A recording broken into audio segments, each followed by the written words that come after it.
I'm the coach. You're locked into the NFL on EA Sports. Coming up, we'll see the exciting second-year quarterback Lamar Jackson of the Baltimore Ravens as they take on last year's #1 overall pick, Baker Mayfield, and the upstart Cleveland Browns. So with that, let's get up to First Energy Stadium in Cleveland. For the call, we welcome in our broadcast team, Brandon Godden and Charles Davis. Okay, Coach. Well, the folks here, they are bundled up, but they're ready for football as you get a look at First Energy Stadium in Cleveland, Ohio. The folks here in Cleveland, even though all the down years, have never stopped supporting their hometown guys, and we got evidence of that a moment ago as the Browns made their entrance. They are ready to do battle with the Baltimore Ravens. With Charles Davis, I'm Brandon Gaudin, and we've got an AFC North tilt here, and this is a division coming into 2019 where maybe you're saying, is there a changing at the guard at the top? And if so, could it be a team that possibly we haven't talked about in a long time? Could it be the Cleveland Browns? Because they are the trendy pick right now with the young quarterback Baker Mayfield, the acquisition of Odell Beckham Jr., and so many other great moves that they've made along the way. Can they now move to the top of the leaderboard ahead of Baltimore, Pittsburgh, and Cincinnati? They believe they can. Justin Tucker set to boom this one away. And off we go from Cleveland. That'll be taken in the end zone. And no run back here. This will be a touchback, and it comes out to the 25-yard line. Cleveland getting ready for their first drive. Baker Mayfield, the quarterback. There he is, the 24-year-old who came into this year, like the rest of the team, with very high expectations.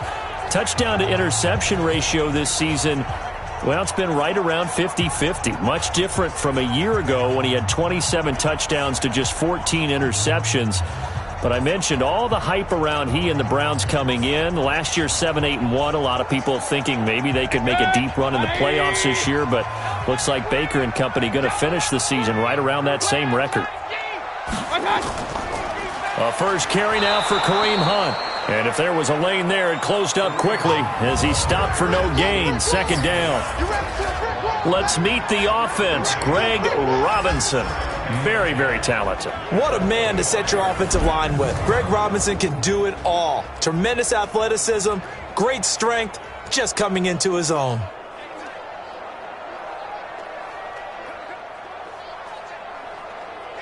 Well, they had the run for no gain. Now they'll try again from the 25 on 2nd and 10. From the gun, Mayfield. And that'll be incomplete.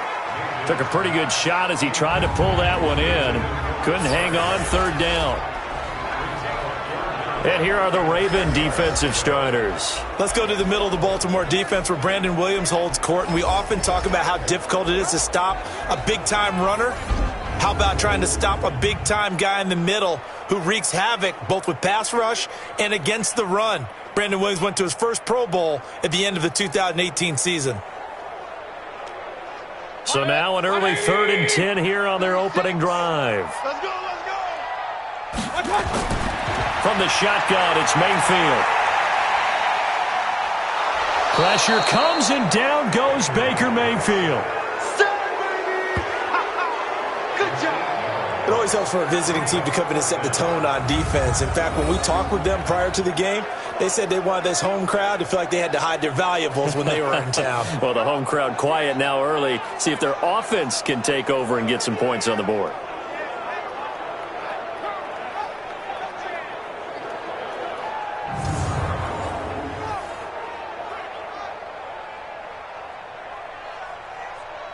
On 4th down, here's Jamie Gillen on to punt.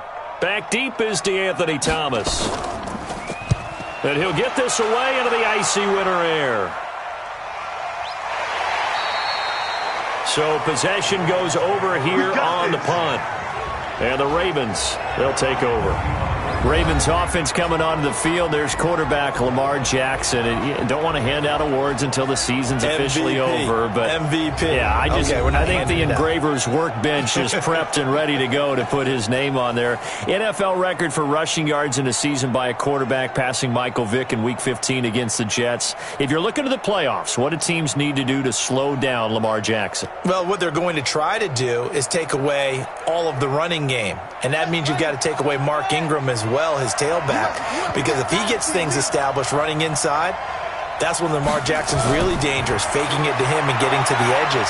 But you're going to put extra people with eyes on him to try and take away the run. So for the playoffs, Lamar Jackson, just be prepared to hit those layups downfield because there will be open receivers. And a very good offensive unit here. One of the reasons they're so good is running back Mark Ingram. Took a little while for him to find his footing when he got into the league, but the former Heisman Trophy winner has it now and has really upped his pass receiving potential. A nice player. So 2nd and 8 here after the pass play for 2 yards on first down. Jackson going to get this out to Brown. They follow up the gain of 2 with a gain of 1 that time. And now the starting defense for the Browns. And there's the always eager to get to the quarterback edge rusher Olivier Vernon, who came over to the Cleveland Browns in the Odell Beckham Jr. trade. Yes, we always talk about OBJ, but Olivier Vernon helps give Cleveland a great bookend at the defensive end position with Myles Garrett, both of them chasing the quarterback. And for the Browns, a nickel set here on 3rd down. From the gun, it's Jackson. Trying for Brown, and it's intercepted. It's T.J. Carey who picked it. And they'll set up shop in enemy territory at the 45-yard line. That was a really nice interception. I think it illustrates the differences between playing man and playing zone. When you're in man, all you're focused on is the receiver in front of you. But when you're in zone, you're allowed to read the quarterback's eyes and go to the ball. That's exactly what happened on that play. Cleveland Browns ready to set up shop for their next drive. And this is a Browns team, Charles, that has been on a roller coaster ride this year. Entered the season with all those expectations. One bright spot's been Nick Chubb. He's been great at running back. He's in contention for the rushing title, but they didn't string together back-to-back wins until Week 11, and they've just been treading water all season. And get this, they're not going to finish above 500 this year. The last time that the Browns were above 500, 2007. And just think that would have been, or let me rephrase that, that should have been a heck of a goal for this franchise to show considerable growth, right? Move above 500 and show that they're going to be a contender for years to come. But things really got out of whack in the offseason. All of a sudden, people were talking Super Bowl. Yeah. I don't know how we got there, all right? Even with hindsight, you're like, how is that discussion coming up? But it was. Super Bowl, playoffs, all of that. So now it looks like a major disappointment when they could actually finish 500, which should show growth. Well, sometimes expectations come, but for not the right reason. I mean, Baker Mayfield, he's a guy that makes a lot of headlines, OBJ, and a lot of drama this year. Sometimes those headlines weren't for the right reasons. Exactly, and we have to remember, and we should have seen it coming, that we should have tempered things. Second-year quarterback, rookie head coach, meshing with new players and new talent on both sides of the ball. That usually takes time.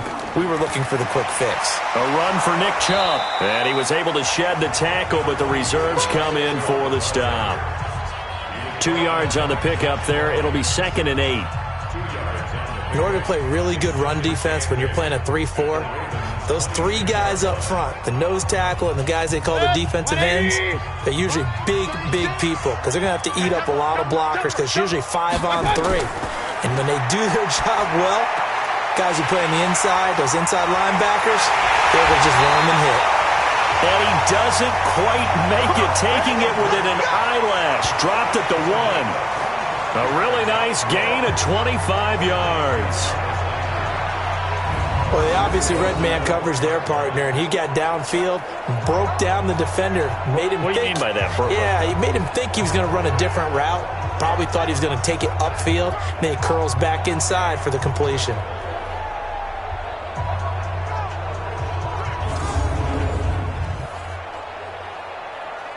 They'll send Beckham alone to the left side. I'm going to come back to you.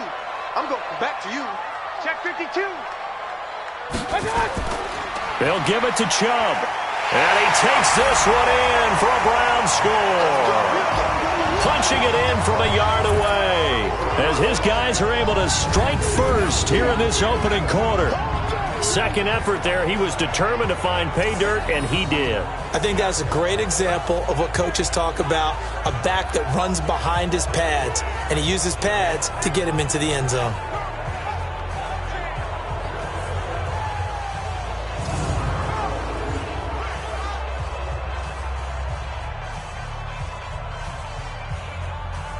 Austin Seibert on for the extra point.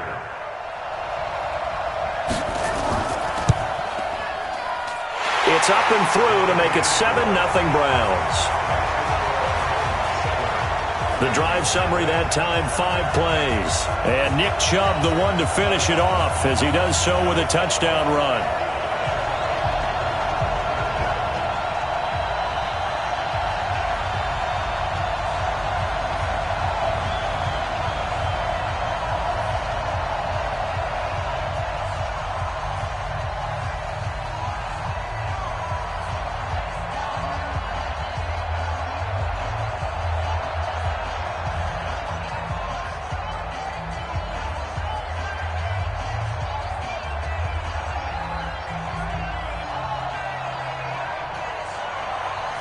Following the touchdown, here's Seibert now to kick it off. This will be fielded at the 8. And a nice job there as he gets this one up just shy of the 35-yard line at the 34. As the Ravens come back out here on offense, we talked about Lamar Jackson earlier, Charles, but these Ravens, they rolled through the middle part of the season. Couple losses in September, but undefeated in October, November, and rolled that into December. They've answered every big question thus far. The wins over Seattle, New England, Houston, the Rams, the Niners and Bills as well. Are they the favorites to hoist the Lombardi Trophy in Miami on February 2nd? I believe they are because they are a complete team.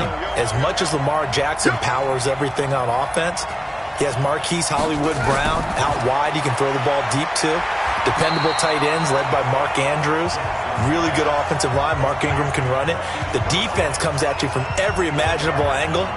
And if you're trying to prepare on offense for them, it is hard to do, and your quarterback gets hit a lot. And they have the best kicker in the league in Justin Tucker. That's a big formula for success when come playoff time. 53, Mike, 53. What we got? What we got? What we got? From the 38, Jackson. This will be caught by Brown. And he slips up past the 45 before being tackled. 10 yards there, good enough for a Raven first down. Nice throw there by Jackson. You think about what a boost he gave Baltimore the middle of last year, led them to victories in 6 of their last 7 games as a starter, replacing Joe Flacco, who had the hip issue. And that strong finish was good enough for the Ravens to capture their first AFC North crown since 2012. And now Jackson's a known commodity. He's the unquestioned starter, and with increased expectations and pressure on the former Heisman Trophy winner. I'm not sure that you'd call it a trick play, but they definitely showed some imagination there. I wouldn't be surprised if they want to come back and show this play a few more times before this one is over.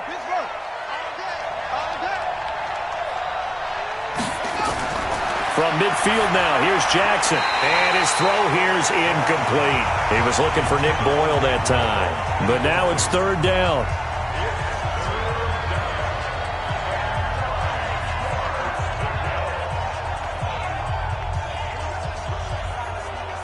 After an incomplete pass on second down, that'll leave him trying to convert on 3rd and 9. From the gun, Jackson. And this one complete to Seth Roberts. And he'll only get this to about the 44 as they stop him short of the line to gain. The completion good for only 6, and that'll bring up 4th. Well, we hear so often how tackling has become almost a lost art in the NFL game. But it's so important to tackle well on these receivers, especially in a play like this one. 3rd down, they gave him the underneath stuff. You got to go up and make the tackle right away.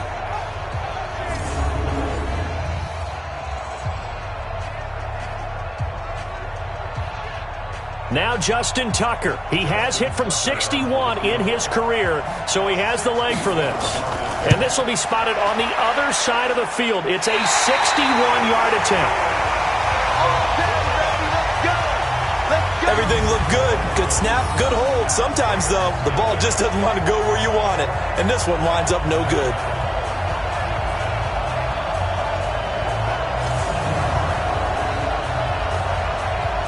And now Cleveland geared up to take the field. They've got a 7-0 lead in the football as well as they start out 1st and 10.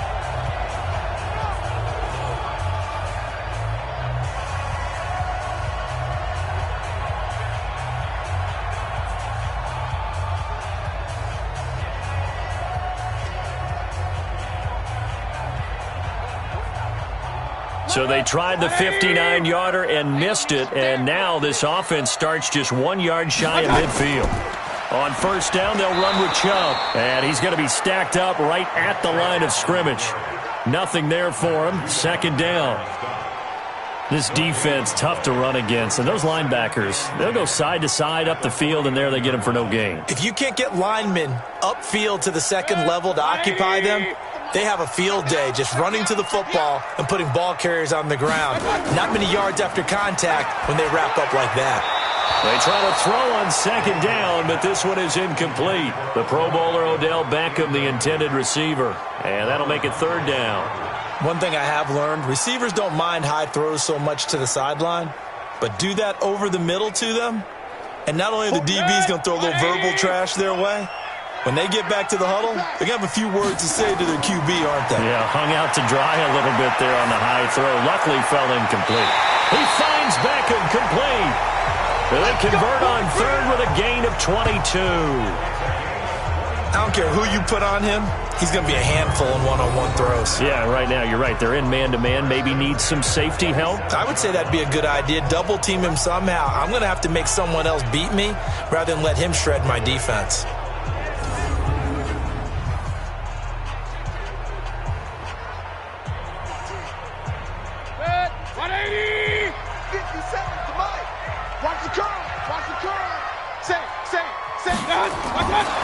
Blitz coming, and down he goes. Michael Pierce, in all of his 340-pound glory, gets the sack.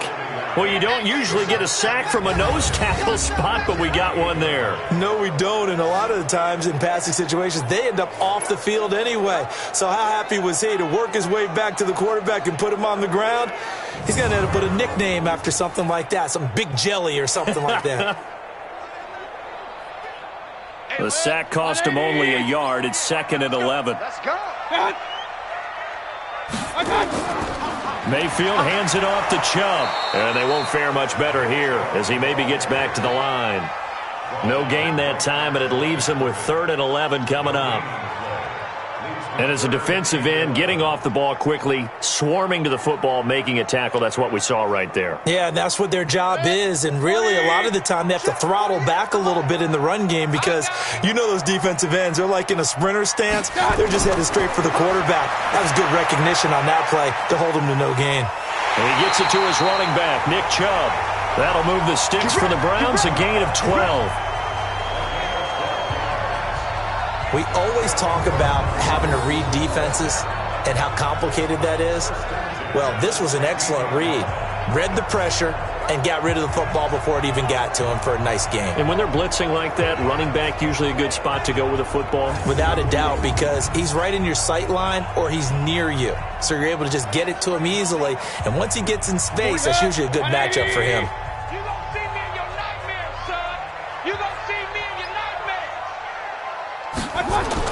From the red zone now, Mayfield throwing over the middle, and it's incomplete. Rashard Higgins was the one he was looking for, but it'll be 2nd down. He shook his head right when he released that throw. He knew it was going to be a little off target. Yeah, the excitement got him on that one. Wasn't able to control the fact the receiver was open, and it would have been an easy throw. After the incomplete pass, here now is 2nd and 10. Now they return to the ground game. Chubb, and he'll get 4 there, down to about the 12-yard line. That second down play call was not to pick up the first down. It was to accomplish what they did, to get them into a manageable third down, because they had incompletion on first down, so they were behind the sticks, so to speak. They needed to make up some ground, and they did. So it's 3rd and 6, and this will be the 8th play of the drive. Working out of the gun, Mayfield. A 50-50 ball here, and it's intercepted. Picked off down near the 5.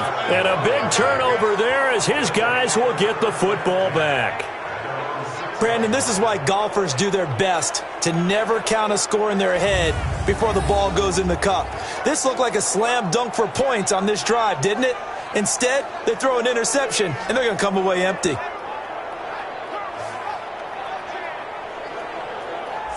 Now the Baltimore offense heading back out onto the field. And the last go-around for them, they tried that really, really long field goal, couldn't connect. And in retrospect, I think a lot of people would say, well, why would you try one that long? You hurt yourself in field position. The ball comes out, there.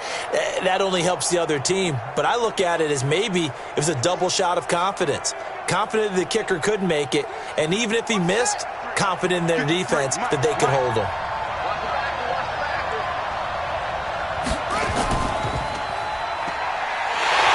Jackson hit, and he lost the football. And this is picked up by the Browns. And a tough turnover there, as now they will have it at the 6-yard line, 1st and goal. All the practice, all the training, all the meetings. In this situation, I know exactly what quarterbacks are taught. Take care of the football. That's job one, paramount. Because you cough it up here, you might be giving up 6 points real easy. Tip of the cap to the defense, though, forcing the fumble. Heading out as the Cleveland offense now as they get set to take over here. And there are parts of their last drive they'd like to emulate. And, of course, they'd like to forget the ending, the interception. But they did put together, Charles, a nice sustained drive to get him down the field. Yeah, and unfortunately for them, the only thing that matters is part 2, right? Because once they threw the interception and finished off the drive, that does them no good to go back and say, well, we had a good one going. Finish things off. That's the only way you can get it done. The defense gets him the ball via the turnover. Now can this offense cash in? 1st and goal. And that'll get him halfway there as he takes it from the 6 to the 3-yard line. And, Brad, they went to a nickel defense, and that's a surprise this close to the goal line, because ordinarily you use the back end of the end zone, the sidelines as extra defenders, and you want bigger people on the field to try and help against the run. So the ball position now at the 3. Here's 2nd and goal. Mayfield down. And this is caught for a Browns touchdown by Landry. The 3-yard touchdown pass. And the Browns are going to tack on to their advantage. There was no going through the progressions on that touchdown pass. Yeah, nor was it necessary. His receiver won that route early, presented himself. No reason to wait. Go ahead and put it on him and score a touchdown. Seibert on for the PAT.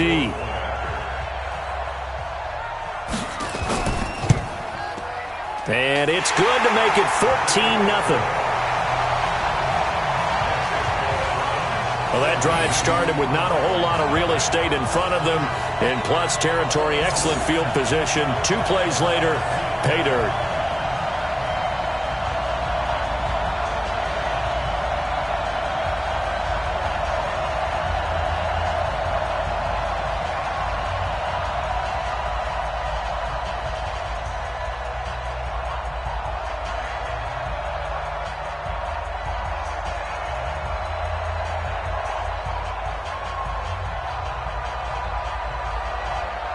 Following the touchdown, here's Seibert now to kick it off.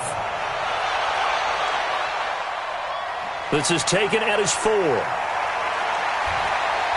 And a nice job there as he gets this one up just shy of the 35-yard line at the 34.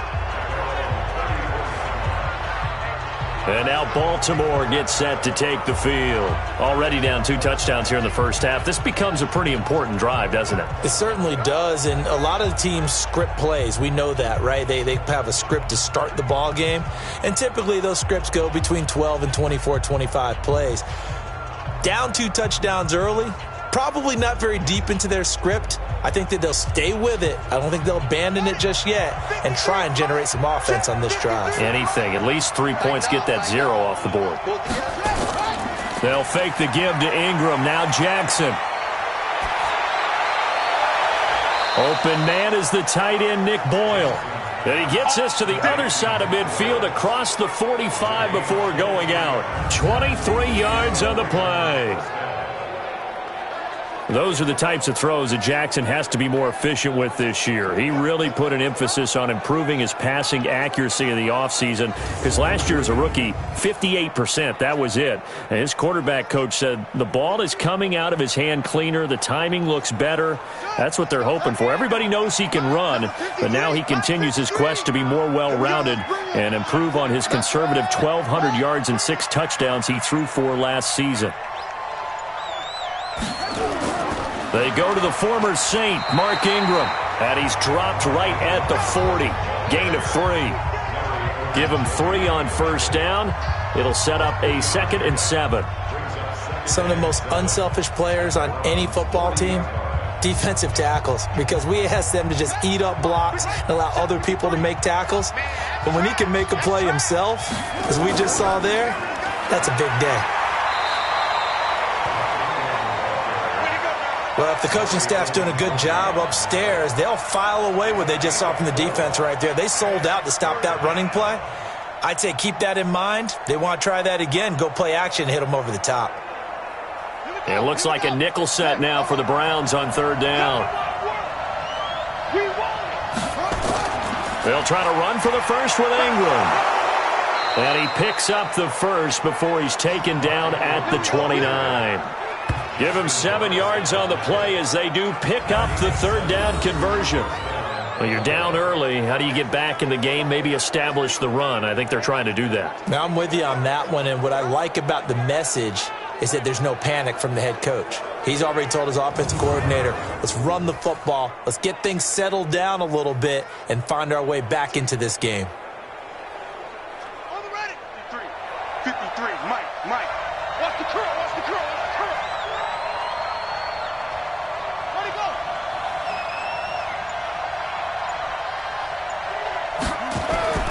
This is Ingram on 1st and 10. Stopped at the 24-yard line after a gain of 5. All right, Brandon, I know we're in the early going here, but those kind of runs, they're going to open up a world of opportunities for this offense going forward.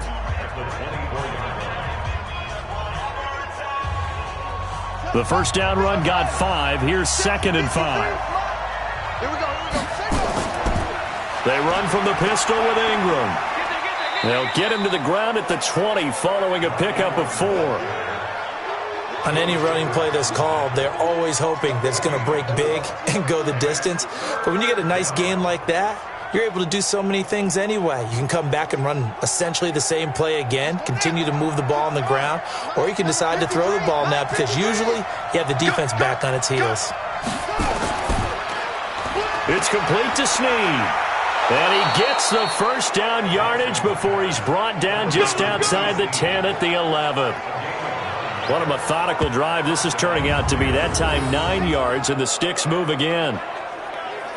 I like watching the wide receiver screen because it's a real teamwork play. Because guess what? The guy catching the ball, he'll get all the credit. But how about the people who have to block in front of him, either fellow receivers or offensive linemen?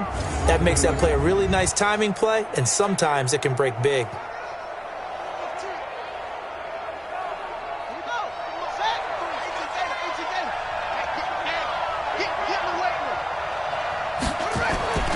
On first down, it's Ingram. And he'll fight his way down inside the 10 to the 9-yard line. 2 yards on the carry there. It'll be 2nd down. The best defensive linemen, they play with great leverage so they can get low and not get bowled over by offensive linemen. They have excellent hands. They can throw people off on a play. We just saw a great example of a really good run stop by a guy playing the defensive tackle position. On 2nd down, Ingram only about a yard there as he takes it from the 9 to the 8. I do know from experience that when you slow down someone's running game, you're now doing the dictating on defense. And guess what? Now you're getting ready to tee off on their quarterback because they have to throw it all the time. But you still have to be alert for the draws and other plays of that nature to make sure you don't get hurt.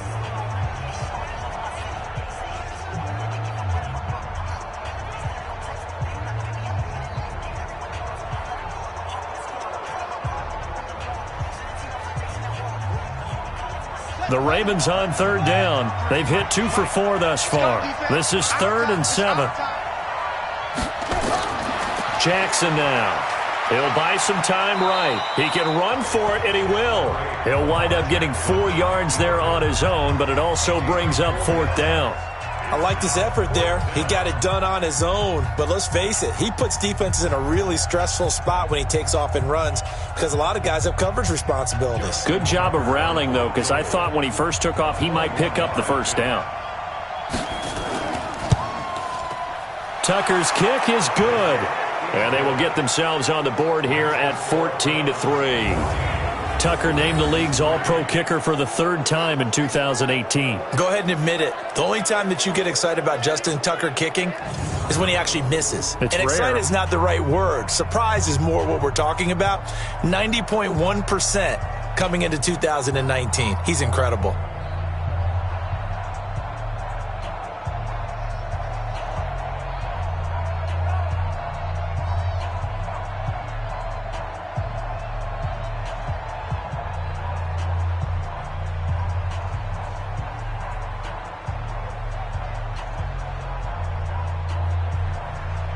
Tucker now following the made field goal, set to kick it away. This is taken at his 4. And a nice return sets him up pretty good here at the 30-yard line. Here we go.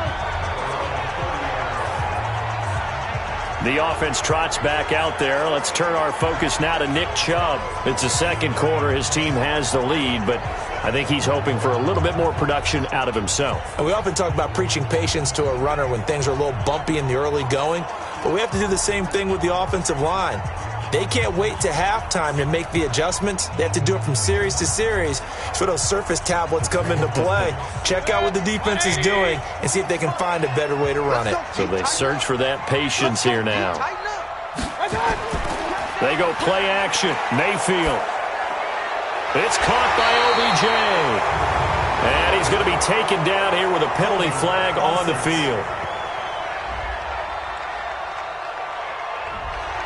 So a decent gain, but all for naught on the penalty. It's too bad, isn't it? They were feeling pretty good about it. The only people celebrating, the guys who just gave up that play.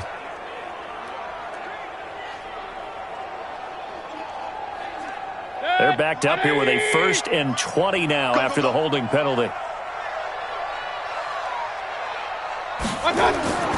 Mayfield. Got a man. That's Rashard Higgins. Many teams, as soon as they spot man defense, if they haven't called a hitch, they'll get to it as fast as they can. They want to put the ball in the hands of one of their best playmakers and hope that he can break a tackle on the outside and go for big yardage. 180. Let's go. I'm coming for you. Throwing again on 2nd down. Mayfield over the middle, and it's incomplete. He was looking for Odell Beckham that time, and it's 3rd down. I know coaches tell us all the time that having a powerful arm isn't the #1 thing they look for in a quarterback. But when you're trying to throw inside routes and you need to put some heat on it, it helps have the big gun. In this case, just a little bit too much. An incomplete pass on that last play, and that means they'll need to come up with something here on 3rd down. And it's going to be incomplete. He was able to catch it there on the right sideline, but out of bounds, says the line judge. And it's going to bring up 4th down. Had to pass there, 3rd and long on your own side of the field. Just couldn't come up with anything. That's why teams always talk about having to win the early downs, meaning you've got to gain yardage and set yourself up for 3rd and short, because when it's 3rd and long, the odds go down significantly trying to pick up the 1st down, even throwing the football. And this is away. It's a high kick, and he got all of it. And that one hits at the 7, but bounds into the end zone, and that'll be a touchback. Now the Baltimore offense heading back out onto the field. And tough to win games if you're going field goal, field goal, field goal here. They got field goal last time. Now they'll be looking for a touchdown. They're looking for the big chunk now because, as you noted, the field goal, field goal, field goal way of doing it makes it that much harder and puts more pressure on every possession for you now. Go ahead and get 6 and feel a lot more comfortable about the position they're in. Bigger chunks. We'll see if they can get the score. Jackson and the Ravens come up now 1st and 10 at the 20. The drive starts here with a carry by Ingram. And boy, this defense again really making things tough on him as they stop him for no gain. No gain on that run, and while this team is down, they're not out of it by any stretch of the imagination. Maybe you just have to think about different style of running in order to get this guy going. The rush defense stout on first down. Here's 2nd and 10 from the 20. Jackson from the shotgun. And now he's going to use his legs. All that gets him is just a yard, and now it's 3rd down. It's a gain of a yard, and it's 3rd down.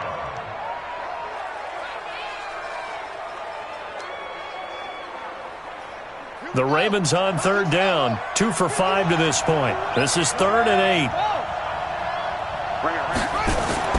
Play action. Now Jackson. That's into the hands of the tight end, Boyle.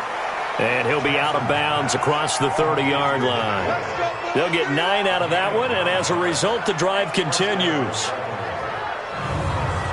So much goes into a successful play, doesn't it? How about that play action there, freezing the defense just enough to bring the tight end free downfield for the completion.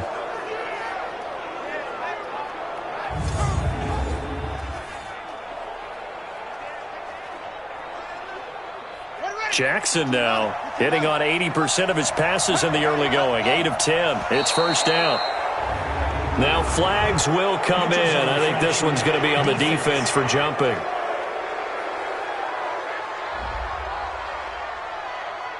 So a jump there defensively.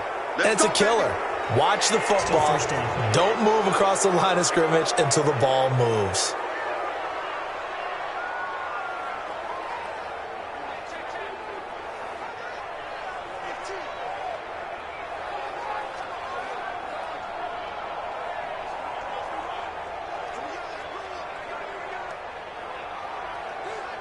Now a chance to make that encroachment penalty really hurt. 1st and 5. Jackson now. From the gun, he'll throw. Snead's got it. The Ravens get a new set of downs. Give them 17 on that pickup. Well, Snead figures to be an important veteran presence for Lamar Jackson. 2 years ago, it was a disappointing 2017 for Snead. That was in New Orleans. But then had a bit of a bounce-back campaign a season ago in his first go-around with Baltimore. 62 catches, 650 yards. Did have surgery in the offseason on his left index finger, but back to full health and ready to go. This offense finding its legs now. Here's another 1st and 10. Now a first carry for their fullback. And they'll bring him down after just a short pickup. Give him a couple on the carry there. 2nd and 8. Well, we saw him there trying to get it to the outside, trying to get to the perimeter, but not a whole lot of room there. But there's got to be one positive to that. If you keep moving laterally, creases tend to develop as the game moves on, and they can run it back inside later. On 2nd down, it's Ingram. Give him 3 on the run there. Now they're looking at a 3rd and about 5. Partner, we know today's NFL is really built around the guy throwing the football. But these short runs, they still pay dividends because they can take their toll on a defense, and they can add up as the game goes along. You control the clock, you control the ball, and that way you often control the game. From the gun on 3rd down, Jackson. And that is incomplete.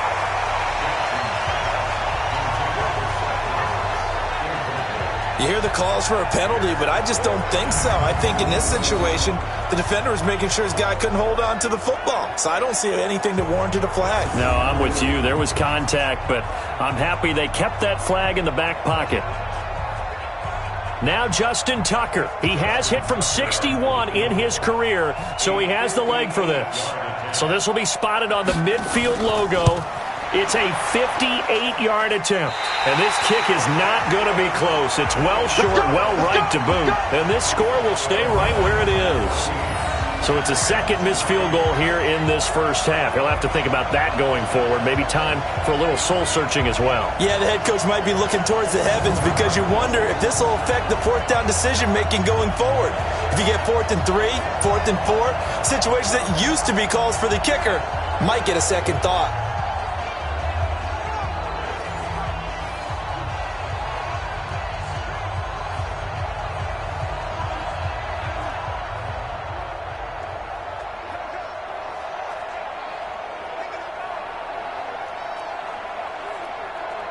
Two sides to every coin. This is the bad side of missing the 58-yarder. Now they start at the 48. On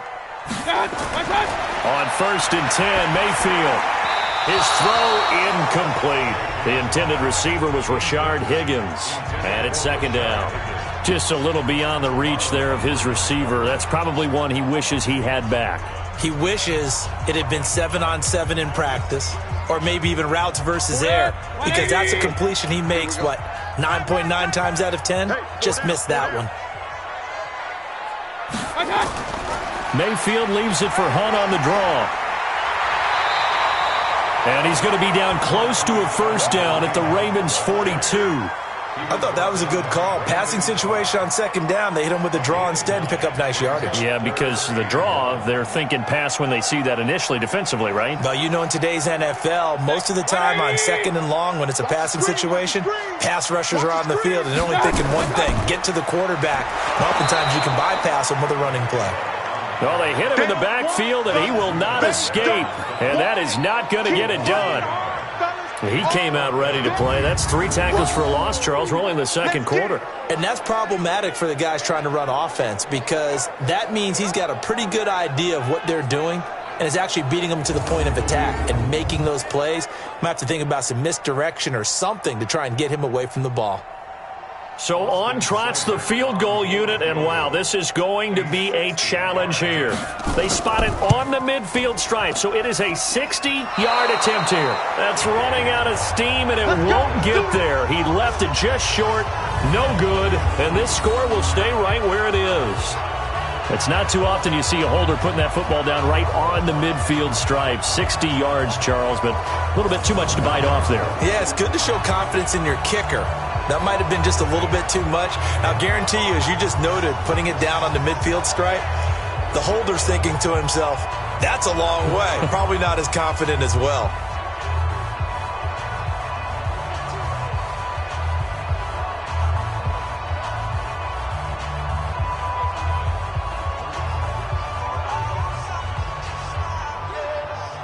Well, they tried the field goal from just inside of 70 yards. It missed, and now this offense set up nicely at midfield.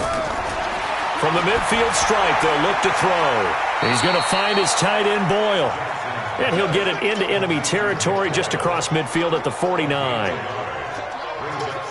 I think it's okay there. They didn't get a whole lot on that play, but it's nice to have a safety valve that's built like this guy. Big target, guy you can spot pretty easily.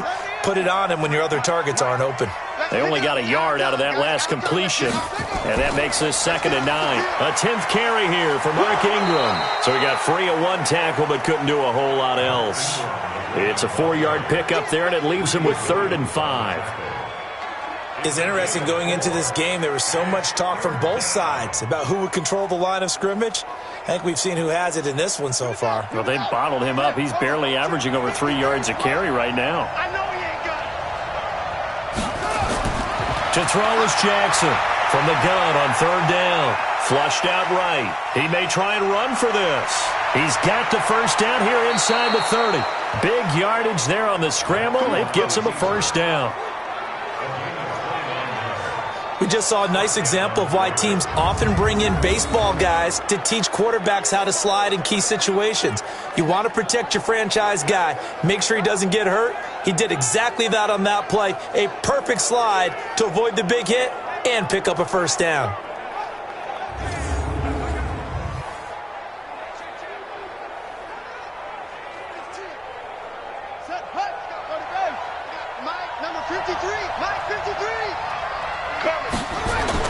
They'll run on 1st down. Ingram, and he'll wind up losing yardage here back at the 21-yard line. That really sets him back, a loss of 6. Anytime you call an inside running play, you just know there should be a lot of congestion there. You're counting on your offensive line to take control of the line of scrimmage. That didn't happen in this case, and that play got bottled up.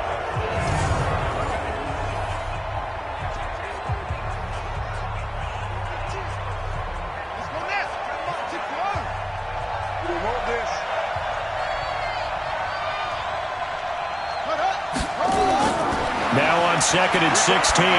Jackson has got it to Ingram, complete. And he's able to work it here to the 8-yard line. A good pickup there, 13 yards as they get closer for third down. And we see another pitch and catch there to the running back. This position just continues to evolve. They become just as critical to the passing attack as a lot of receivers, tight ends, because their ability to make people miss in the open field can really generate big plays for an offense. He didn't get the touchdown, but he did get the first down as he's tackled at the 1. They're able to convert on third down, and that sets up a 1st and goal. Even though they gave up more than they wanted to on that play, it actually illustrates how well they bottled him up throughout the game, because that was his longest run of this contest.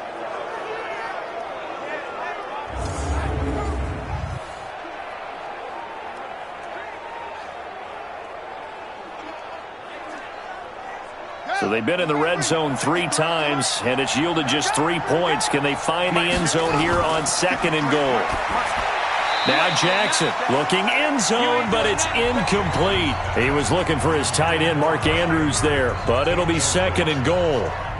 Down this close to the goal line, 1st down. Surprised that wasn't a run? I am, and you know I'm old school. I want to run the ball on 1st down in this situation, because 2nd down, that gives me an option of running play action and maybe throwing it.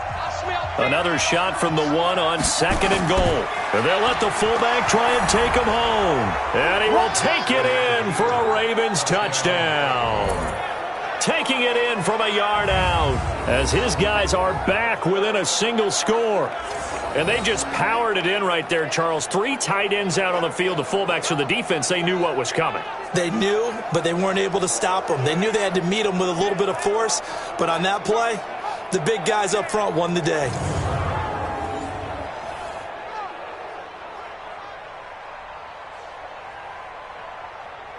Justin Tucker for the extra point.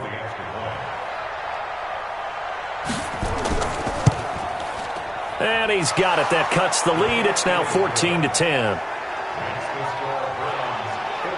So that drive takes him down the field in 8 plays. And it ends with a 1-yard touchdown run.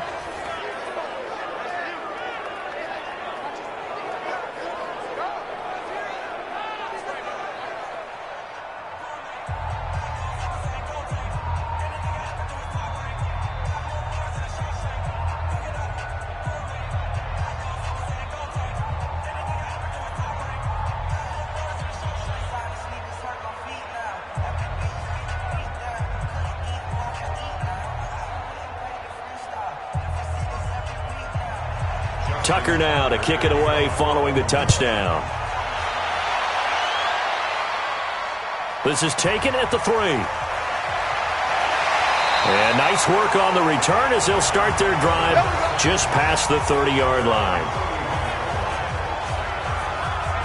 The offense trots back out there. Let's turn our focus now to Nick Chubb. And he's had his chances in this game. He just hasn't been able to find any daylight so far. Patience, patience, patience. And that's the hard part for a runner, because they expect every run to be a big one for something to pop. So they have to sometimes go through the struggles before it happens for them later in the game. But you got to give credit to the rest of the team. They've worked around the fact that he hasn't had his normal big game. Yeah, despite his struggles, still winning here in the 2nd quarter. They'll begin the drive with Hunt. Brandon Carr there to make the stop. Yeah, that wasn't a big run, just a short one there. But guess what? Sometimes you treat it like boxing. You throw that jab out there, and you throw it again, you throw it again, then you come with a big punch later. Maybe they're just trying to set them up. 180! Pick it up!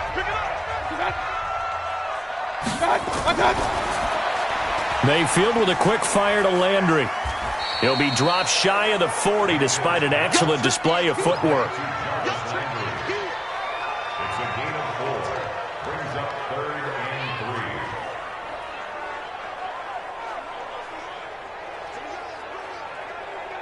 The Browns on 3rd down. They've converted just 2 for 6 thus far. Here it's 3rd and 3. What's that? Mike 57. So we got man. What's that? They'll run for it. Here's Chubb. Well, this is going to depend on the spot, but it's not a very generous one. He looks to be about a yard or so short. Only a yard on the pickup there, and it's going to leave him with a 4th down. What an advantage having an elite guy in the middle of the defensive line, because not only does he take up the space and let the linebackers run free, but he can also make plays himself, as we just saw there.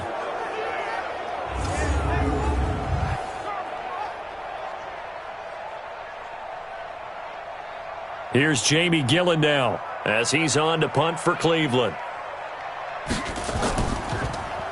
And he gets this away, and look at this. This is a good one. And that is much too long. That's into the end zone for a touchback. And we shift our attention to Mark Ingram. He's been good. They've utilized him well, but they're losing here in the second quarter. What might they change offensively? I think that what you try and do is expand how you get the ball to him a little bit.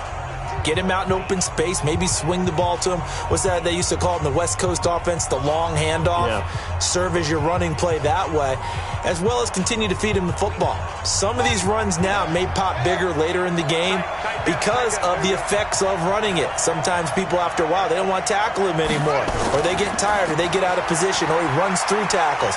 Continue to feed him the ball. He's having that kind of game. Yeah, might they get him the ball in some space in some different ways here. The tackle made by the linebacker, Joe Schobert. Tough running there. That's a hard-earned 4 yards. Yeah, those are the unsung kind of runs. They don't fill up the stat sheet, but they do set you up in good position on 2nd down.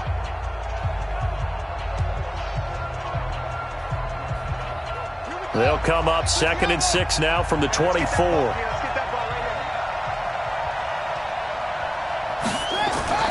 Off the play fake. Here's Jackson to Boyle here over the middle. And he's got it past the 30 before he's hit and dropped. 10 yards there, good enough for a Raven 1st down. When an offense reads blitz, doesn't matter where it's coming from, tight ends know that they become a big part of the passing game because they should be an easy outlet when all those extra bodies are trying to get to the quarterback. A hot route, so to speak.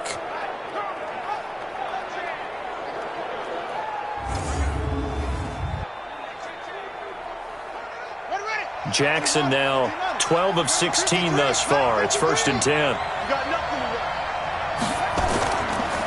They run. It's Mark Ingram. And he'll get this only up to about the 35. Just a yard on the pickup there, and it'll bring up a 2nd and 9. Brandon, we talk all the time about those hybrid players, guys who could do more than one thing. And I think if you're playing strong safety in the NFL today, you are a true hybrid. Part linebacker, part cover guy. And coming up, sticking his nose in the mess there and making a nice play defensively. Here's Ingram. Looking for a seam, but finding none. He'll get back to the line of scrimmage, and that's it. No gain on the play there, so that doesn't help. Now they're looking up at a 3rd and 9 situation.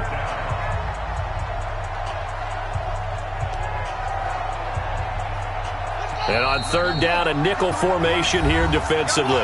And we've hit the 2-minute mark in this first half of action.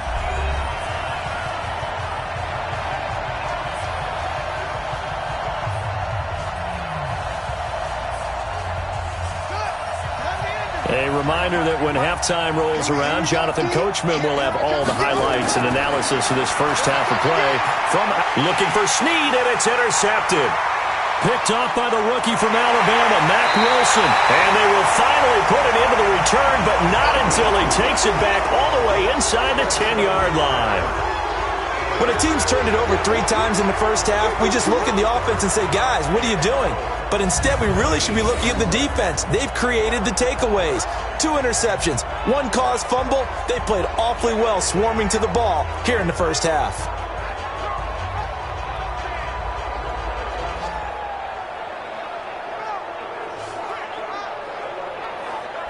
Odell Beckham now marching back onto the field. Second quarter here, he has only 1 catch, but they have the lead. You got to think there's going to be more involved at some point. That's what you would expect, but sometimes what defenses do to take away a player of his magnitude, it costs them in other areas. And right now, with them losing, they may have to change their focus, and maybe he will open up a little bit more as the game goes on. Yeah, well, so far, just the single catch. Suddenly, it's 1st and goal after the interception. A quick change in the situation here. Mayfield to throw it. Gets this to Kareem Hunt, his running back.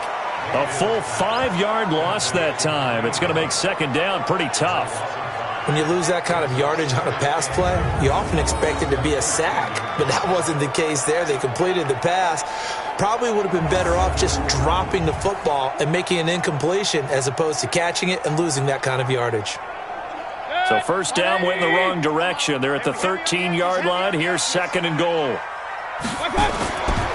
Mayfield looks to throw. This pass complete to Higgins. And he'll get it here to the 10-yard line. Only able to pick up 2, and that leads us to third and goal.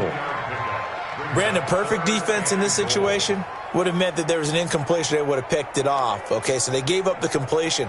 But I really enjoyed watching how the defense stayed in sync, stayed in great communication, and as he dragged across each zone, you see him pointing, communicating. There he is, and they passed him off to each defender. Ended up making a nice play, even though it was complete.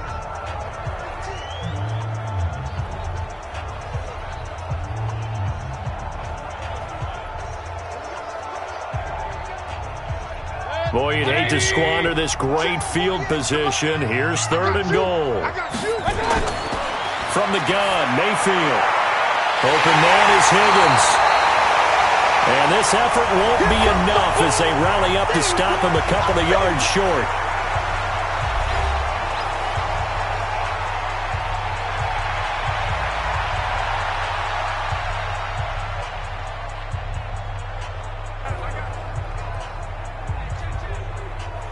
So out comes a field goal team now for the second time here today. From the right hash at a bit of a tight angle. Seibert able to knock this one through. And that moves him up by a touchdown now at 17-10. They got the interception, but very little movement after, and that forces him to settle for 3. And it does feel like settling when that happens, doesn't it? It certainly does, but we got to give a lot of credit where it's due, and that's to the defense because they ran onto the field. This is what we call sudden change, right? Interception, you got to go put out the fire, and they did, holding them to a field goal.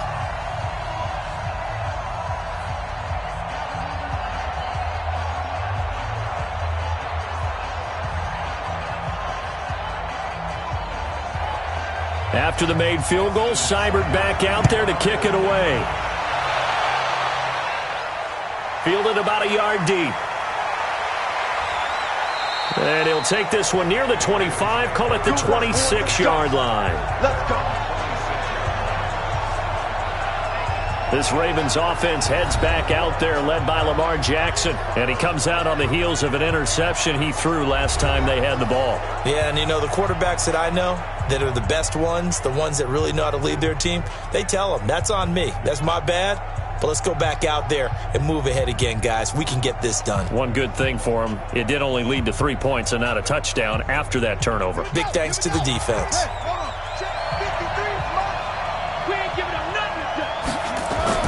They go back to the air here after the INT on the last drive. This one complete to Ingram. Good work after the catch. Gets him 15 and a first down. We can talk all we want about football being a game of strength and brawn. It's also a game of mismatches, and they're trying to create one there, getting it to their back out of the backfield to make a bigger play. As we often say, get it to him in space, let him use his leg. Yeah, if he can get a matchup against a linebacker or maybe a defensive end dropping out in a zone blitz, he's going to win that battle just about every time. One play has him up past the 40 already, and another 1st and 10. Big stop, D. Big stop. Let's go. From the gun, it's Jackson. Brought in left side by Snead. The Ravens going to use the second of their timeouts as they'll stop it with 40 seconds remaining in this first half.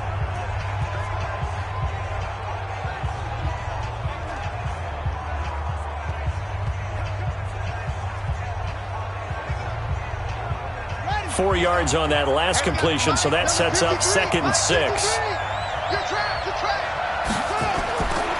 Jackson steps away. He'll run it. He's got the first down and more inside the 40. And they're going to have another first down as he's going to be tackled at the Browns' 31-yard line. The last drive, remember, similar situation. He forced a ball into coverage through the pick. He learned better there. Yeah, similar to a golfer that's confronted with a shot that you just can't make. Sometimes you have to take your medicine, as they say, right? Just pull it down, take off, and go. Don't make something worse than what it was. Line of scrimmage, the 31 now on 1st and 10. Come on. Check out. From the gun, Jackson. And an alley to run. Now whistles and a timeout with 3 seconds left in the first half.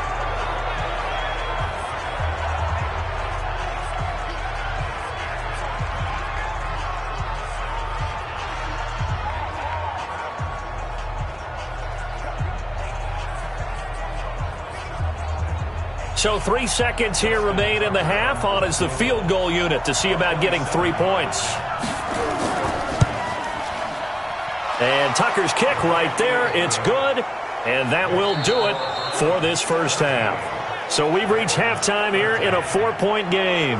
As we'll head down to Orlando, that's where we find our man Jonathan Coachman at our EA Sports Halftime Report. Coach. Okay, Brandon, thanks very much. And welcome, everyone, to this abridged version of the EA Sports Halftime Report. This game's had a little bit of everything thus far, and certainly plenty to look forward to, as the teams are right back out there for the second half. So we'll get right back out there as well, as we'll turn it back over to Brandon Godden. All right, Coach, thank you, and we welcome everyone back for quarter number 3.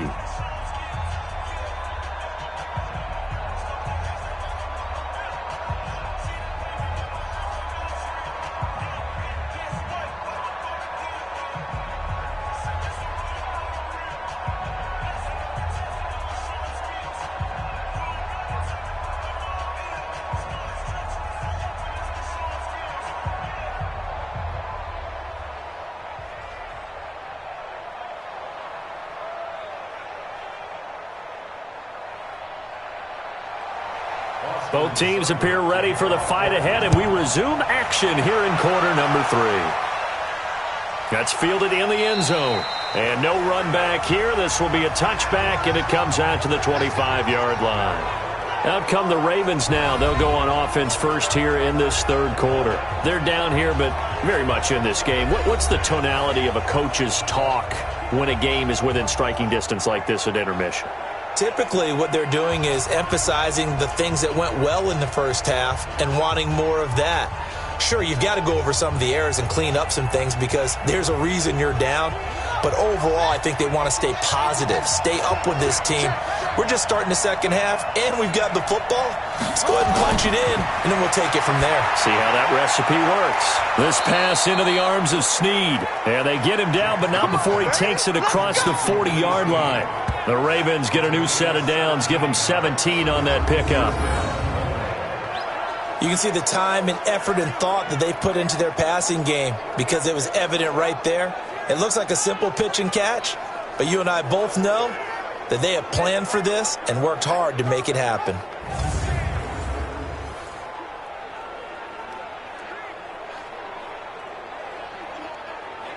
One play has him up past the 40 already, and another 1st and 10. Here's Jackson, operating from the gun. That's caught left side by the tight end Boyle. And he'll be corralled out across midfield down to the 45. They get 14 on that one. That's good for a Baltimore first down. One of the advantages of zone defense, as I remember it, is being able to see the play develop in front of you. One of the disadvantages, when they find those levels where they can hit you with it. Sometimes behind the corner and in front of the safety, it makes it tough to defend. Jackson now. And he's going to be intercepted a third time. Picked off by the rookie from Alabama, Mack Wilson.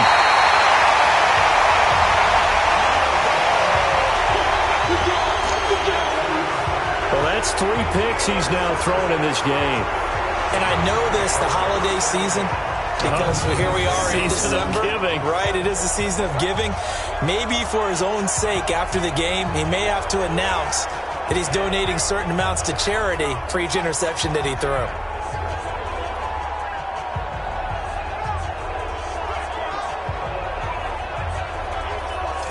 Here's the Browns now. They get set for their first possession of the third quarter.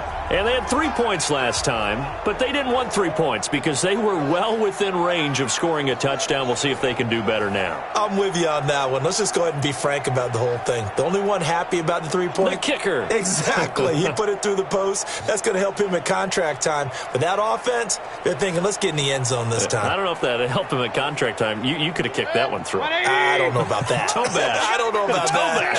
Super toe. Following the interception, Mayfield. And that's going to be incomplete. Too tough to hold on to that one. It's second down. So he can't hang on. And as I watched that unfold, I remembered an expression that I've heard, maybe from you, I don't know. But you're going to get hit anyways, might as well hold on to the ball. Right, you know a coach said that, right? Yeah. Not an actual player. No chance at all. Way easier said than done. Once again, they'll come up on the 26-yard line, 2nd and 10. Now he's going to swing this one out to his running back. And he went nowhere. He'll lose yardage back to the 29. It'll be a loss of a full 3 yards there, and it also brings up third down. Really good defensive effort. They were all over that little swing pass out to the right side, but for lost yardage. Terrific read. Better execution, and done with a lot of enthusiasm, wasn't it? Absolutely. They saw it all the way, ran to the football, and caused a nice play for lost yardage. The chance of wasting this great starting field position, a real threat. This is 3rd and long. From the shotgun, it's Mayfield. And the Raven pressure too much. Down he goes. Well, partner, we know they came out of the locker room down on the scoreboard, but I will guarantee you the defensive side of the ball got super emotional. They can come out and play with aggressiveness, with fury, because they don't have to be quite as precise, and it paid off for them on that play, didn't it? Sure did. Excellent play, really setting the tone for this third quarter.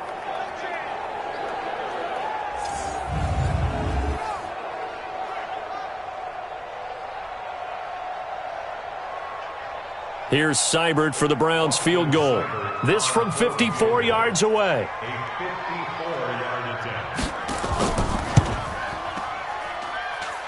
And this is off the left upright. And it comes back. It's no good. And this score will stay right where it is. So distance not the issue there. He had plenty of leg to get it there. It's that darn upright getting in the way. Always gets in the way of a good time, doesn't it? Because he hit it square, too. Sometimes you can bank one in if you get it on the end of the football. No such luck there for him. And now Baltimore gets set to take the field. And 3 interceptions in this game. And I would have to think, I wasn't a quarterback, but number 4 is kind of, you're like, oh, man, I can't throw 4. No, and what's interesting is, what do the coaches decide to do now? Having thrown 3, do you alter your offensive strategy? Do you take the ball out of his hands and maybe turn to the running game? Or do you have that supreme confidence that he's going to turn things around? We'll see what they do. They'll run with Ingram here to begin the drive. And he'll be taken down just shy of midfield. 5 yards on the carry. Good pickup on first down. Baltimore was the most run-heavy team in the league last year after Lamar Jackson took over as a starter. And you think about Mark Ingram, he goes from a situation where he was sharing time with Kamara in New Orleans. Now he figures to be the top guy in the Baltimore backfield, although I guess you could say he's kind of splitting time with his quarterback, Lamar Jackson. But a great veteran presence Mark Ingram is behind Jackson. Ingram now in his 9th NFL season. Now, meanwhile, here's a second down throw that's knocked away and incomplete. They come up now 3rd and 5 following the incomplete pass. Throwing is Jackson. And this is going to be incomplete.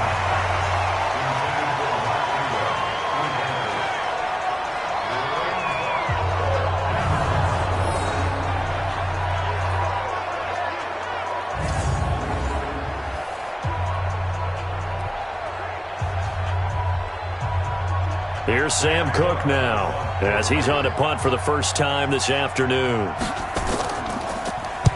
And he gets it away, a directional kick going toward the sideline. And this one will not be returnable as it sails out of bounds.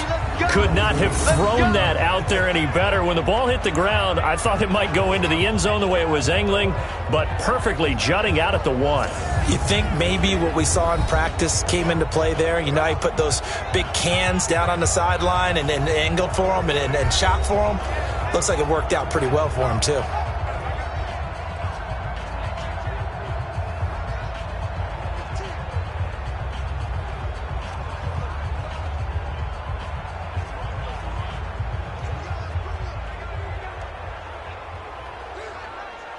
The Cleveland offense ready to go. Last time out, they had that long 50-plus yard field goal that they missed. And I'm sure on their sideline, they're thinking to themselves, okay, do we still want to try one if we're in that position again? And I would dare say that the answer would be yes. They're going to have a lot of confidence in their kicker.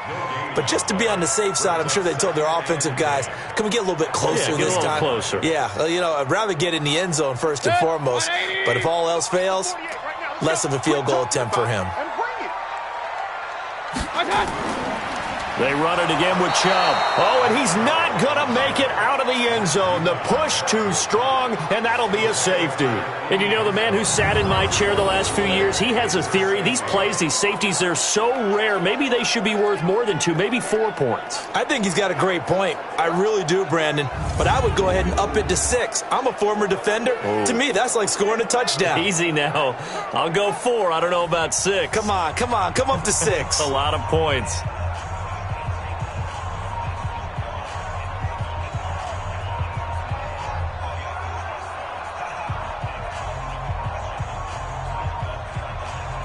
After the safety, remember, they also need to give up the football, and here's the free kick. Here's Hill on the return. Let's go, boys. Bring it up. Now the Baltimore offense heading back out onto the field. And a tight game after punting last time. See if they can get something going on this drive. As they head to the field now, with the game this close, you got to feel there's a sense of urgency for them going on offense right now. But they have to do it without letting panic creep in and affect their play. Jackson and the Ravens come up now 1st and 10 at their own 26. They'll fake the give to Ingram. Now Jackson. It's complete to Snead. And he takes this up to the 40-yard line before being corralled. They get 14 on that one. That's good for a Baltimore first down.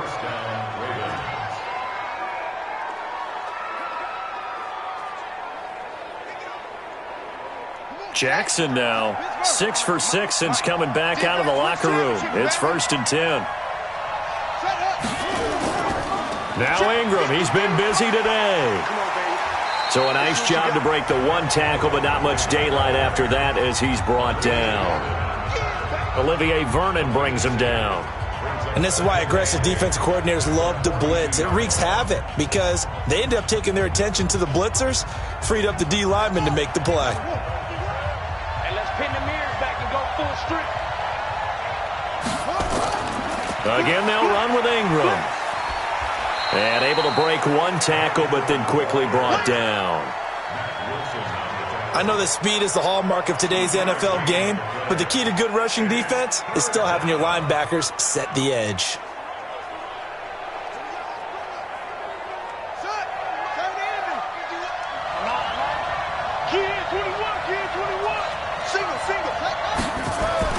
On 3rd down, Jackson. But he's got Snead. And he'll go down, but not before getting this inside the 30. And they're going to have another first down as he's going to be tackled at the Browns' 29-yard line.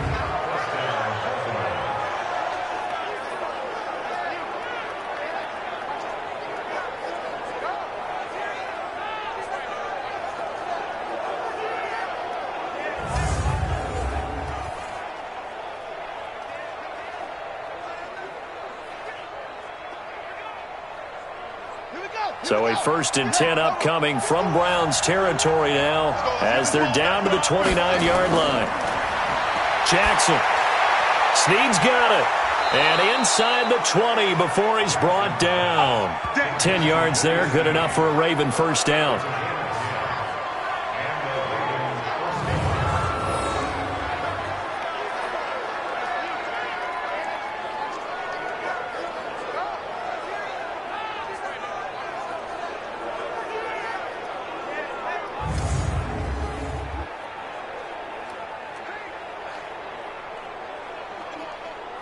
Jackson now a perfect 8 for 8 to start the second half. Not bad. 1st and 10.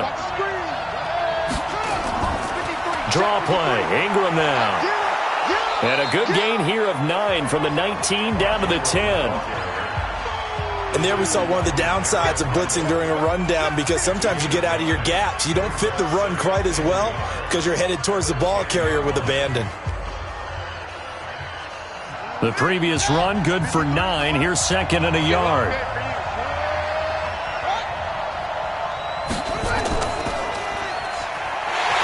And that'll hurt the average a bit, as this time they're able to get him behind the line.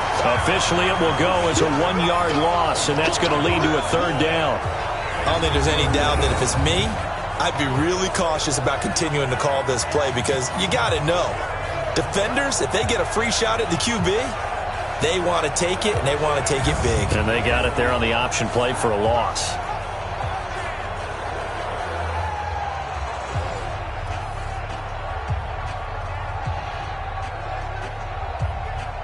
A field goal would get them the lead, but that's not what they're shooting for as they come up on 3rd down.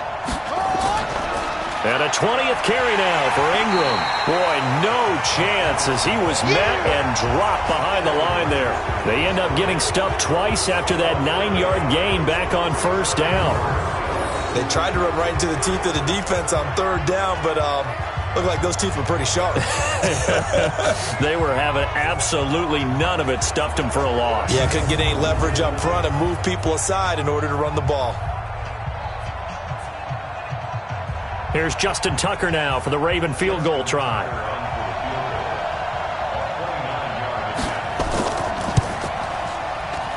Tucker's kick is good. And with that, they move ahead by a point here in this 3rd quarter. So that one is his 3rd of the game. Now, if you're wondering, that's only halfway to his career high, as he once had 6 field goals. Brandon, but 6? Let's hope we don't get that again, please. Okay, can we see a few touchdowns here and there? That'd be nice.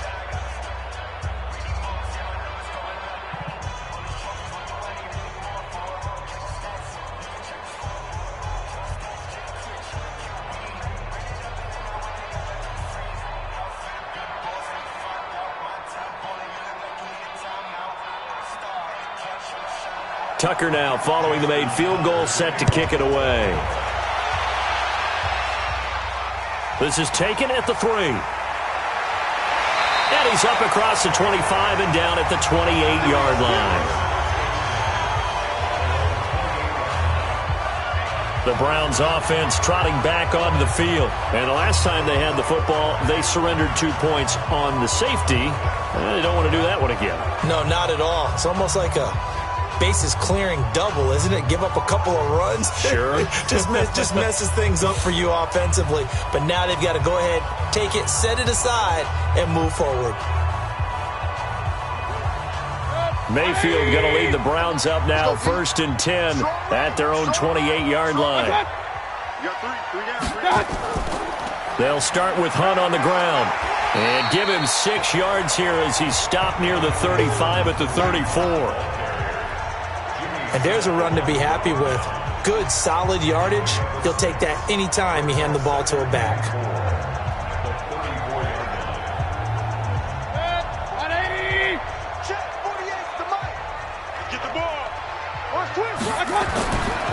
Back to the ground. This time it's Chubb. And they're going to get him behind the line yet again as his nightmare afternoon continues. Just a yard on the pickup there, and it'll leave him with a 3rd and 3. Now, they struggled to get him rolling on the ground in the first half, and that's sort of continuing here in the 3rd quarter. Yeah, but I don't think it's time to abandon the running game. I would say keep feeding the horse, and I believe he'll eventually reward them, especially as we get deeper in the game. To throw, Mayfield. Got an open man. That's David Njoku, the tight end. And he'll be taken down, but not before he gets into enemy territory. Big yardage there for the Browns, 18. I like how they work the tight end on a nice little under route there. And if you're going to give him that much space, he's not even going to catch the football. He's going to run away from you a little bit, and that's exactly what he just did there, picking up extra yardage.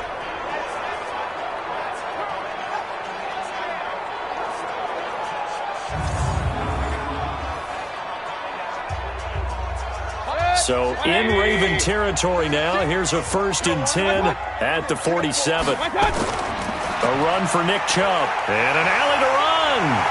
And he's got this down to the 35.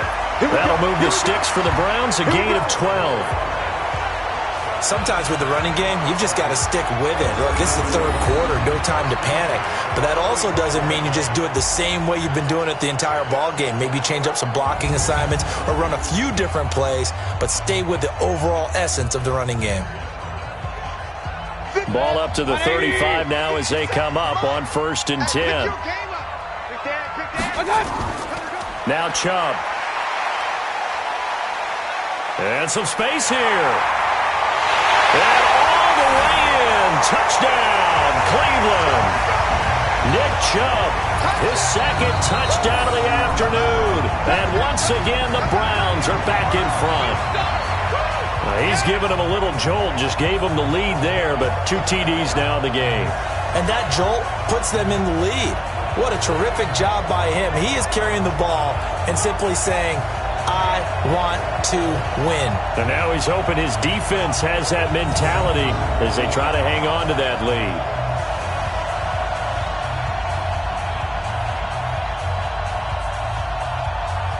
So up comes Mayfield as his guys will go for 2. Big series right here. We got to step it up. Working out of the gun, Mayfield.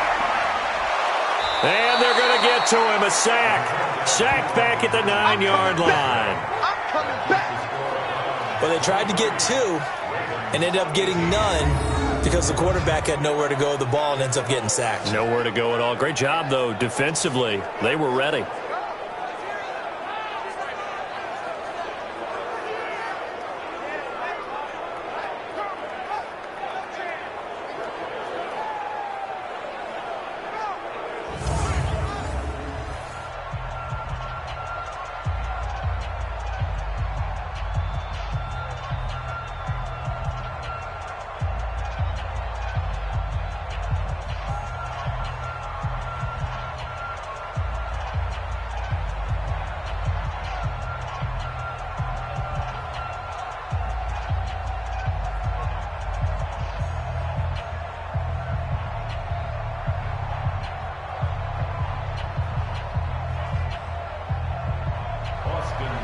Following the touchdown, here's Seibert now to kick it off.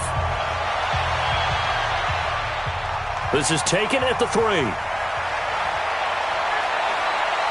And he'll take this across the 25, a couple extra yards up to the 27-yard line.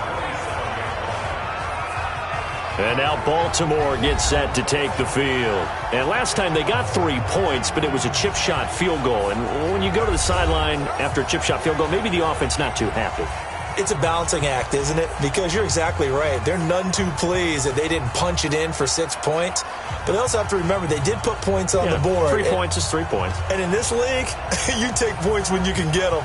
Not easily done. Jackson and the Ravens come up now 1st and 10 at their own 27. On the counter, Ingram.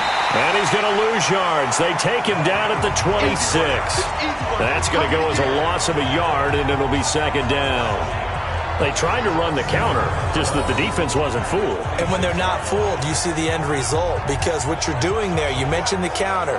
You're using your offensive linemen sometimes to pull or move to influence the defensive front to go in that direction and create the space back in the other side and block it appropriately. But you're exactly right. Didn't move him.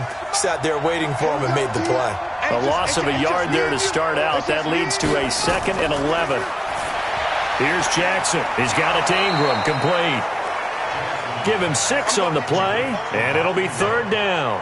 He's a gain of And a nice gain and a broken tackle along the way, and really we shouldn't be surprised, should we? That's what runners do, especially the best ones. They break tackles and gain extra yardage.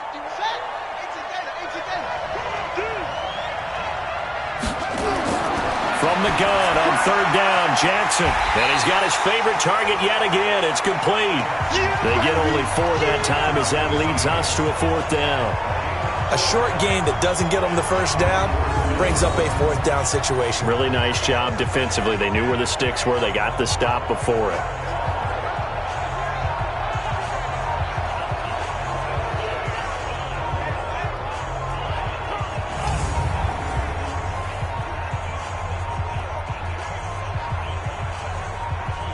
Here's Sam Cook now as he'll kick it away for the second time.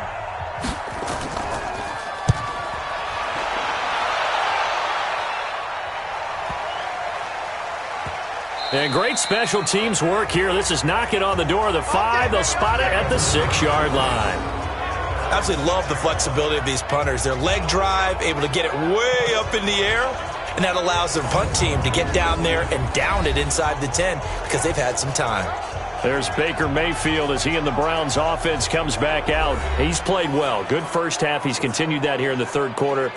But my question, when you're a head coach, what do you look at stat line-wise for your quarter? Do you go right to turnovers? You really do. As much as coaches don't want to talk about that, that's where it starts.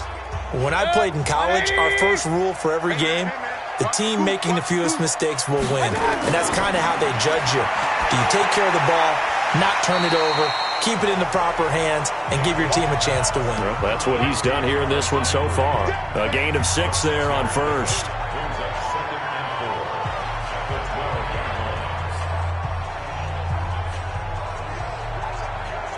6 yards was the pickup on the last completion, so here's 2nd and 4. Here's Mayfield. Got a man open. It's Ricky Seals-Jones. And they're able to bring him down at the 20. That one, a first down pickup of 8. That's a staple of this offense. Drag route to the tight end. Yeah, he's unable to use his size to break off much more yardage after the catch, but still an effective gain nonetheless. Mayfield now, 5 straight completions here in this second half. 1st and 10. Mayfield hands it off to Chubb. And he is brought down at the 22 after a gain of 2, and it brings up 2nd down. Whenever we talk about the best strong safeties, one word constantly comes up, and that's instinct. Being able to diagnose run or pass and make the appropriate moves. He crashed down hard there. He was ready for that running play. From the 22, here's 2nd and 8. Mayfield to throw it. That's complete to Demetrius Harris, the tight end. And he'll get to the 29-yard line, brought down there. How about the timing on that one? Boy, they were in sync, weren't they? 3-step drop, balls out of his hands, right to the tight end. Nice completion, just like they do it in practice. 180. Let's go one more. We got double tight. Double tight. Got. 3rd and short yardage. Mayfield able to find Harris, complete. And they get him down, but not before he takes it across the 40-yard line. 14 yards, and it's a Cleveland first down.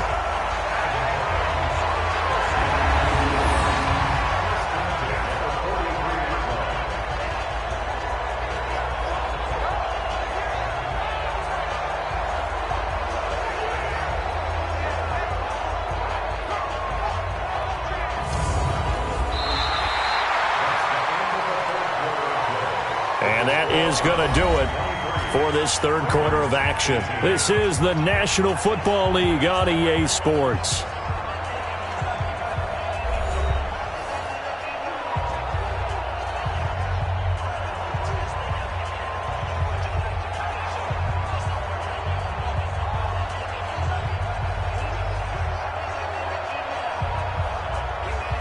Mayfield now perfect since the second half started. 7 of 7. It's 1st and 10.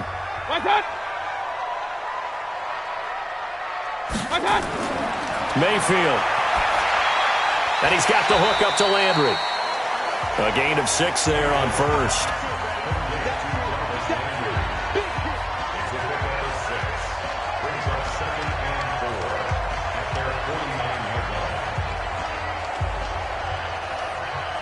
If nothing else, they've already taken a couple minutes off the clock here already as they come up second down. They'll throw again. Here's Mayfield. He's got Njoku, his big tight end. And he'll get it down here to the 43. 7 yards there and a first down. I got a kick out of that one, partner. You and I talk often about trying to hide receivers in certain situations, but a guy of his size can't really hide him. But the tight end drag route, definitely an effective way to sneak him across the formation for an easy completion and a first down. Throwing on first down, but this one winds up to be incomplete.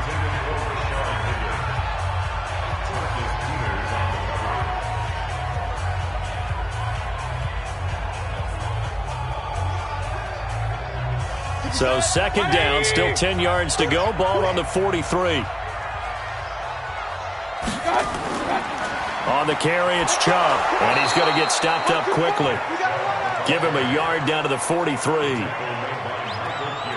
If you're looking for glory, looking to get your name in the headlines, you do not want to play nose tackle. But how about what we just saw there? The ability to hold people up, take on extra blocks, and actually slip them and make a tackle on that play. That's big time. On third down, Mayfield. He's got his tight end, David Njoku. And he's going to be taken down with the first down at the Ravens' 19. Couldn't just sit on it here, could they? Had to throw the ball on third down. Got the big completion in the pickup. Fresh set of downs now. They've got to feel great. And defensively, a backbreaker.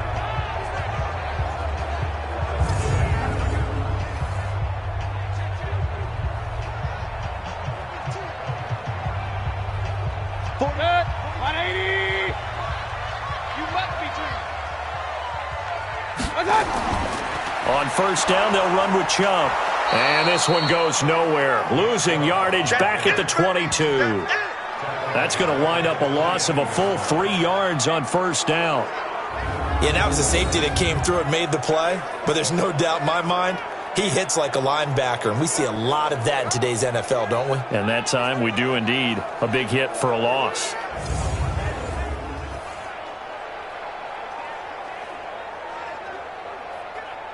That loss of 3, a rare stumble on a promising drive. Here's second and 13. And again, it's Chubb. And he's going to have to protect the football and take his lumps here at this stage of the game as they stop him behind the line. The second down play results in a loss of 2 yards. And this is why the head coach gets paid the big bucks. Look at where they are in this situation, partner. Do you throw the ball here in a long-distance situation? Do you run it again and trust your defense and make sure you take care of the ball and punt it away? What kind of options do you have here, and what do you trust more on your team? Yeah, they may have just pushed him back into that throwing situation. We'll see. 3rd and 15 here after the first and second down plays went in the wrong direction. Throwing, Mayfield. And that will be incomplete. Nothing doing there as the 13th play of the drive proves to be unlucky.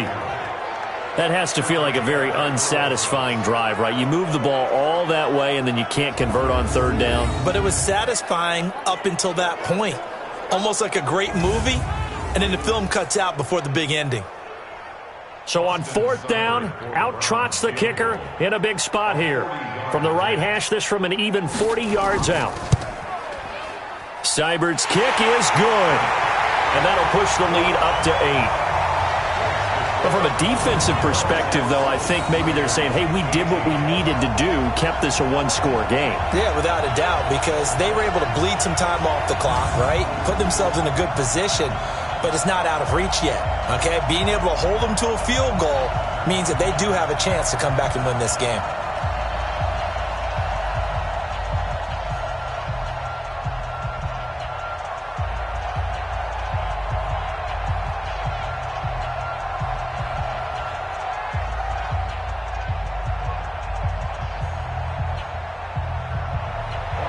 After the made field goal, Seibert back out there to kick it away. This is taken at the 3. And he'll bring it a few past the 20 to the 23-yard line. Now the Baltimore offense heading back out onto the field. And they're coming off a 3-and-out, my friend. I think they've got to look at that play sheet and go to a spot that they haven't gone before. Time to shake things up a little bit to try and get this offense moving. Okay, so how do you do that? How do you shake things up? You look at what you've called before, realize it hasn't worked so well. Go to something else. And maybe you try and find one of those special plays from one of your better players, and maybe try and hit something big and get things going in the excitement area. Jackson and the Ravens come up now 1st and 10 at their own 23. Here's Jackson to throw. And he's taken down. This will be a Brown sack. Joe Schobert leading the surge there as he drops him for a loss of 6. Well, that play was the very definition of fast, quick, and in a hurry. Suddenly, he was there. Yeah, blink of an eye. That happened fast and a big sack.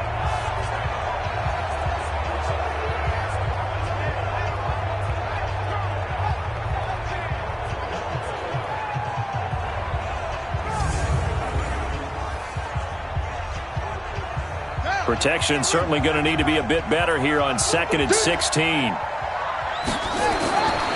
To throw is Jackson. And that's going to be incomplete. A lot of contact, no call, and it's 3rd down.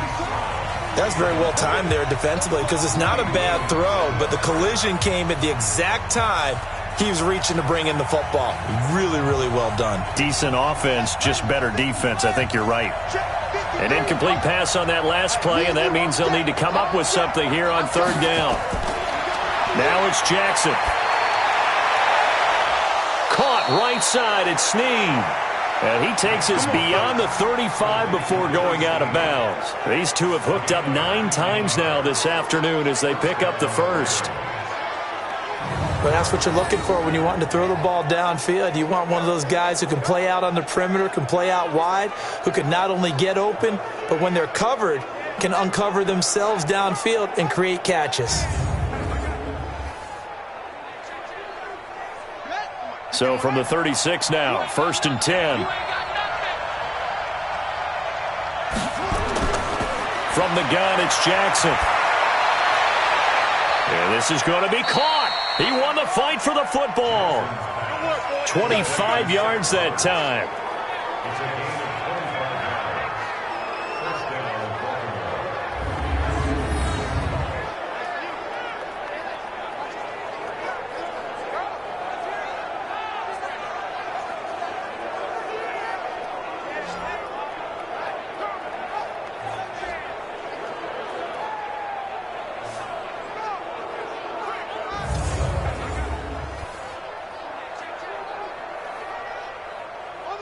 So a 1st and 10 upcoming from Browns territory now at the 39-yard line.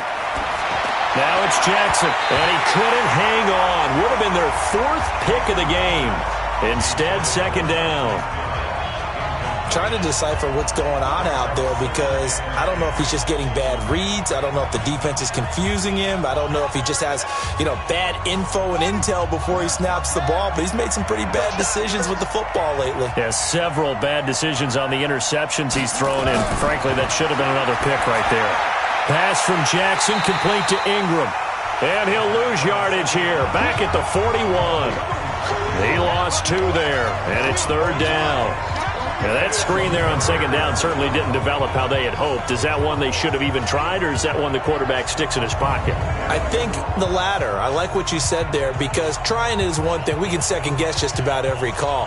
But in this case, when you realize that it's broken down, just throw it at the feet of your intended receiver so that no one can pick it off, right? You don't have the ball tipped up in the air, and you come back and try and pick up the 1st down on 3rd down. That way you don't lose any yardage. He's going to find his tight end, Boyle. And he'll go out of bounds after taking it a little further down inside the 40. They stop him for only 3 that time, and that'll bring up 4th down. He got out of bounds. That's a good thing, but still short of the 1st. And now, since this brings up 4th down, the defensive play caller, grab your nerves because now you don't want to be so amped up that you give them a 1st down by getting out of your lanes, but you also don't want to just lay back and let them have it easily.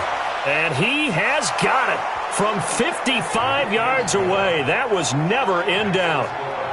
So an interesting call there to take the 3. I mean, I guess they're thinking that their hands were tied, but, fourth quarter, that field goal might not help them that much in the end. Yeah, eventually they're going to need the touchdown. The thinking must have been they didn't feel confident about picking it up there, hoping maybe on defense they can get better field position, get a turnover, get a better play, and then they'll have a chance to attack the end zone.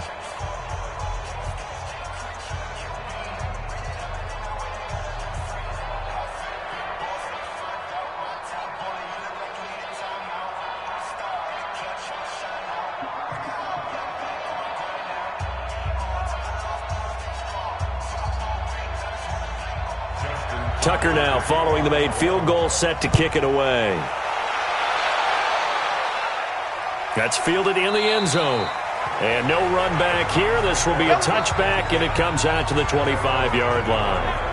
The Browns offense heading back out to take possession. They have the lead, obviously, late in the game. I guess the good news for them is if for some reason they would make a mistake, a field goal does the opposition no good. Everyone loves to have a little bit of a cushion, and that helps you immeasurably. But the bottom line is, do all the things that you're taught in order to close out the game. Don't even let that become an issue. Yeah, but still a one-possession game. This one not fully over yet. Mayfield going to lead the Browns up now, 1st and 10 at their 25-yard line. Mayfield with a quick fire to Landry.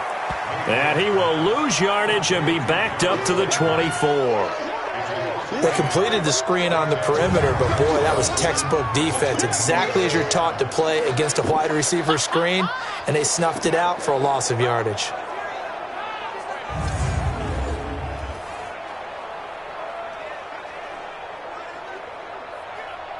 After the loss to start out, here's 2nd and 11. Silver. Shift. Watch the shift. Chubb. And he'll do a nice job here just to fight his way back to the line of scrimmage. No gain that time, and it leaves him with 3rd and 11 coming up.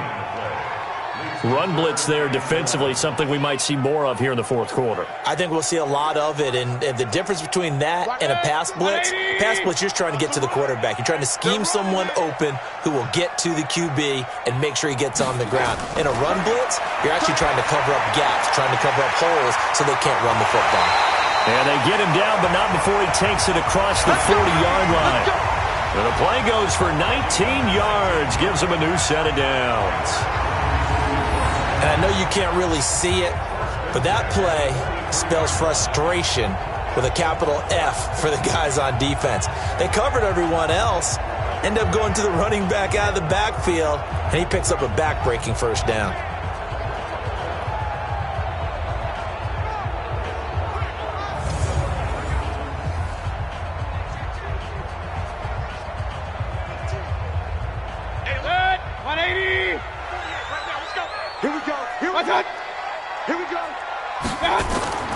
On 1st and 10, Mayfield.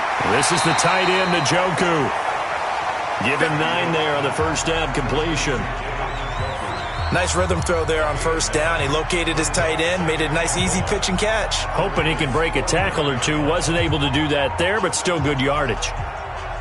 That last catch short of the marker by just a yard leaves him with a very manageable 2nd and 1. And now Mayfield on the bootleg. That's out to Chubb, complete. That'll move the sticks for the Browns, a gain of 12. And probably the only thing he did wrong there was go out of bounds, nursing this fourth quarter lead. You want to stay in, eat the clock. Yeah, you got to love the effort, the catch, the extra yardage, but you got to know the situation. Stay in bounds, young man. Mayfield brings him up 1st and 10, and he's 4 for 4 now, throwing the ball to start the drive. On the ground, it's Chubb. And I think this defense knew what was coming as he is smothered behind the line. It's a loss of 4 on the first down play.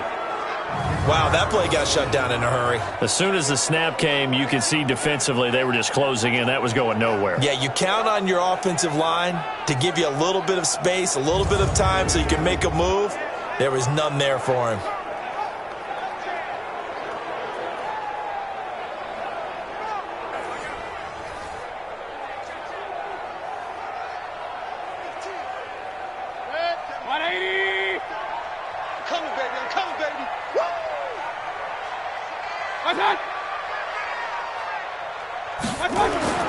Throwing on 2nd and 14. Mayfield got a man. It's Brown.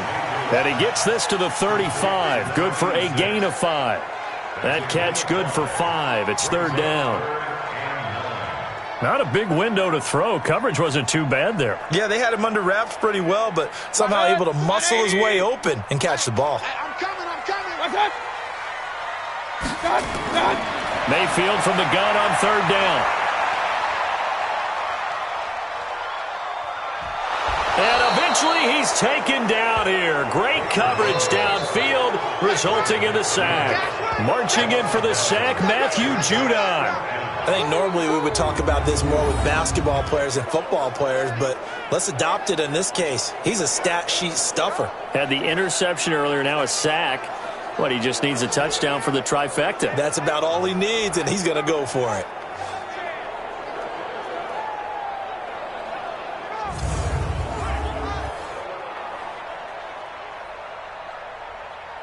Here's Jamie Gillen now. He's been terrific so far.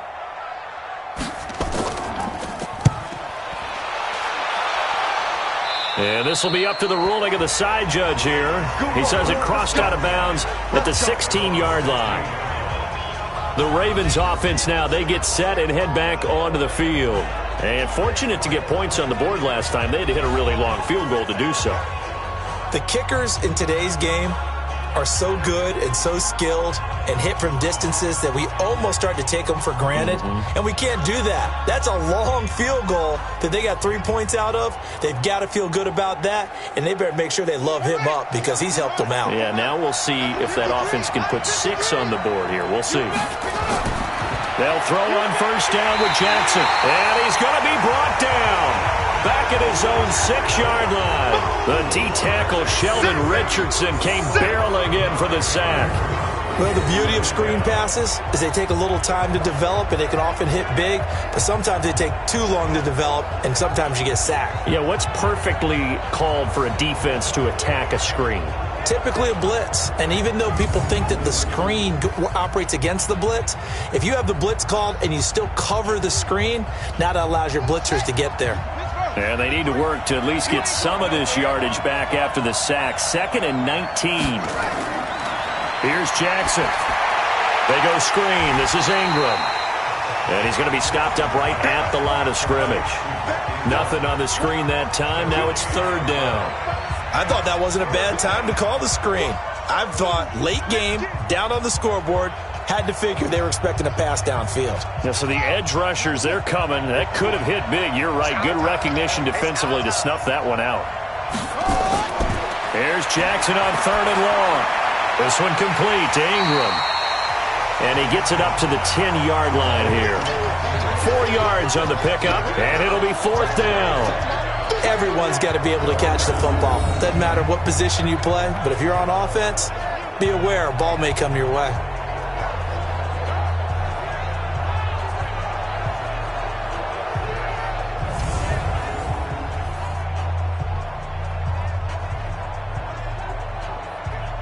Here's Sam Cook now as the drive goes backwards, so he's on to punt it away.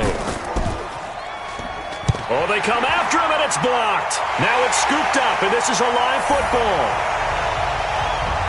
And he'll score. Touchdown, Browns. In for the score. And the Browns are going to tack on to their advantage. There are plenty of ways for a special teams coach to get excited. But when you block a punt into the end zone and recover for a score, yeah, he's going to be jumping up and down a big way. And as a punter, you know that that clock is ticking. He just didn't get it off in time.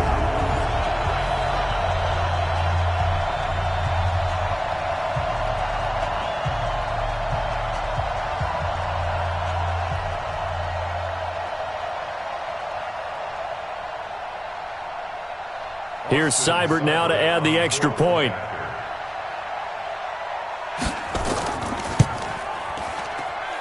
And this one gives his guys a 12-point lead.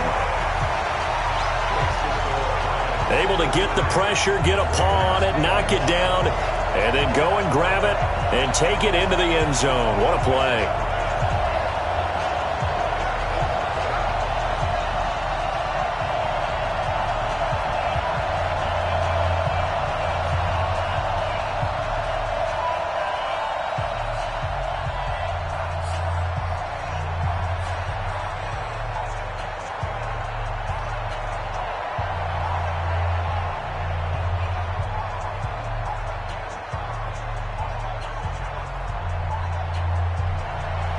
following the touchdown. Here's Seibert now to kick it off. This will be fielded at the 6. And he'll take it up past the 25 to the 26-yard line. And now Baltimore gets set to take the field.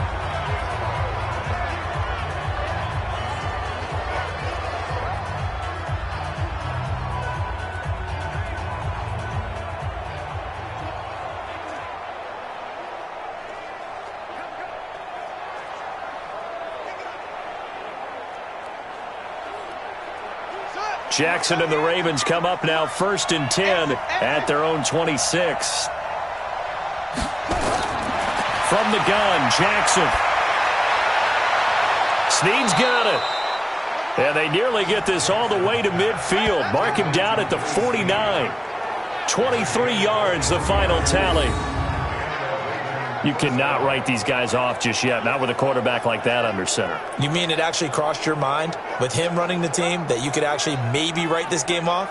Not yet. Not a chance. Not with him. We've seen it too many times.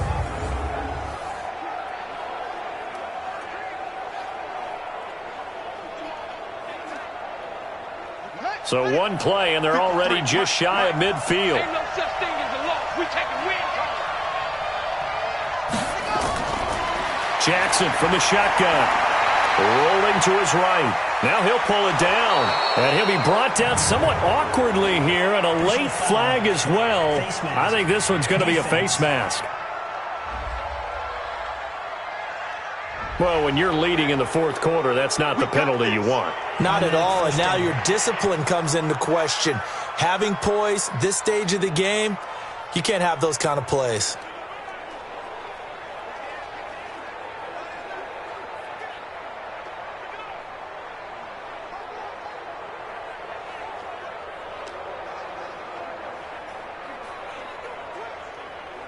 And now it's 1st and 10. A big mistake, especially when you factor in the personal foul yardage.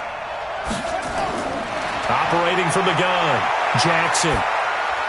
It's complete to Snead. And they will eventually get him down, but he's inside the 5 all the way to the 3. It's a gain of 22 as we tick towards the 2-minute warning.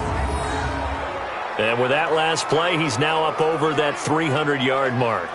And in today's NFL, it almost feels routine. And I hate that when you talk about a 300-yard passing game. To me, 300 yards still signifies excellence, and he's achieved that in this performance.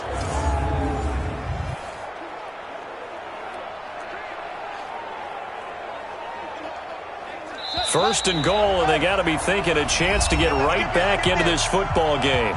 2 minutes left to play in this football game here on EA Sports.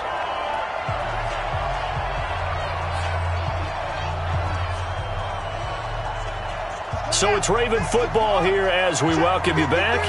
They've got it 1st and goal as they look to punch in a late score. Throwing is Jackson. Toward the end zone, but that's going to wind up incomplete. Got out of the pocket. Didn't look like he had anybody open, Charles, so just gets rid of it. And a good play by him. If no one's open and you don't have a running lane that you want to take, make the right choice. Get rid of it. Live to fight another down. They'll go again from the 3 here on 2nd and goal.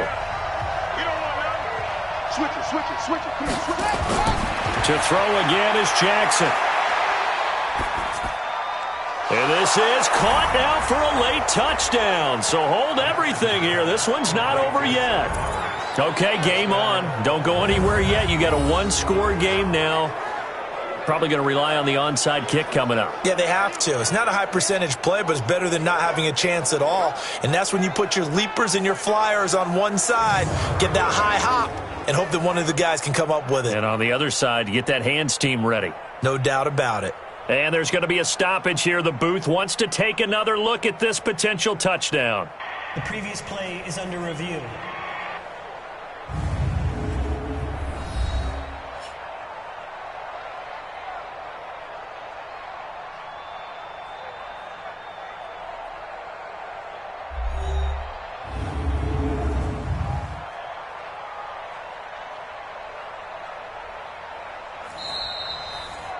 Jackson's pass complete to Seth Roberts.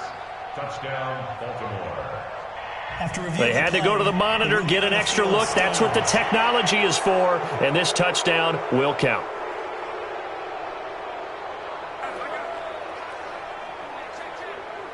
Still an important piece of business to take care of, the extra point. And this is back to a 5-point game. A drive there of just 4 plays, and it's capped off by the Baltimore score.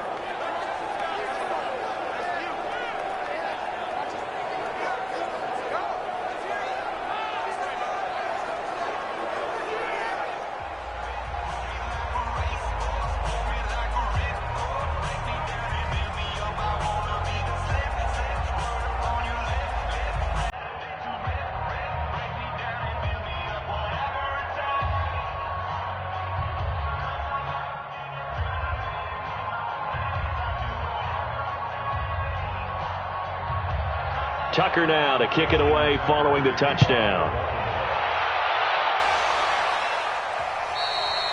And that'll carry over the back line of the end zone for a touchback. And now Cleveland geared up to take the field. Certainly want to avoid what they had to do last possession. That was punt the football, because this game's starting to tighten up. In a basketball sense, you think about taking a little bit of the air out of the ball, right? Maybe milk some clock, limit the possessions. In this case, they might want to do the same thing, but control the game offensively. Put together some first downs, put together a drive, and keep it away from them. 180! 57. Hey, D-back, let's go. Pick it up, D. They start on the ground with Nick Chubb, and not much to speak of. Call it a 1-yard gain up to the 26. Now the Ravens going to use one of their timeouts as they'll talk things over prior to this upcoming second down play.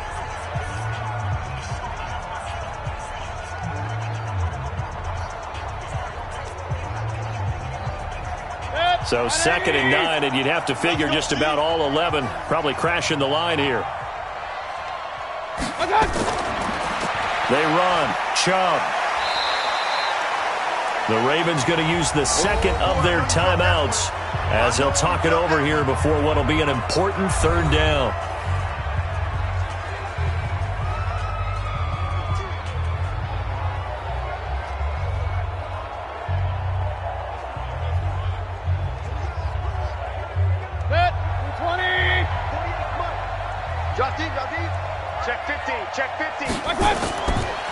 Handoff comes to Chubb, and he won't be close to a first down as he runs into a wall right around the line of scrimmage.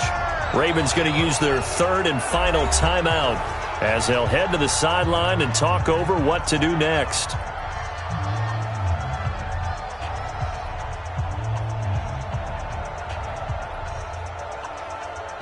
Here's Jamie Gillen now as he's on for the 5th time here today.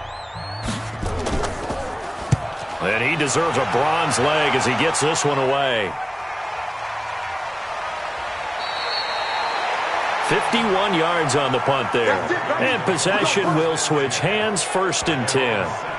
So Lamar Jackson in the offense.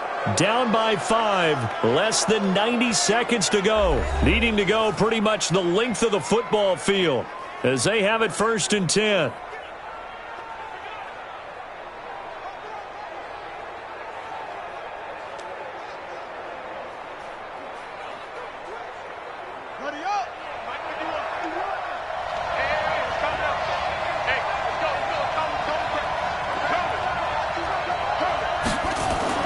They'll fake the give to Ingram. Now Jackson. And his throw is incomplete. Trying to get it to Willie Snead there. And that'll bring up 2nd down. So he's unable to complete it there, and just not the game that you would expect from him. He's been off the mark really start to finish. Yeah, it makes you wonder what exactly is going on. Is he a little bit dinged up here, or is he just off just by a bit? Maybe he can get it back in this situation. He'll need to. He's back to throw, and he can't get a throw off. He's taken down. What a huge play at this point in the game. Well, it was 2nd long. Now it's 3rd and even longer. They're going in the wrong direction here. because they're moving them exactly the way they want to, but you're exactly right. Definitely going in the wrong direction for the offensive guys.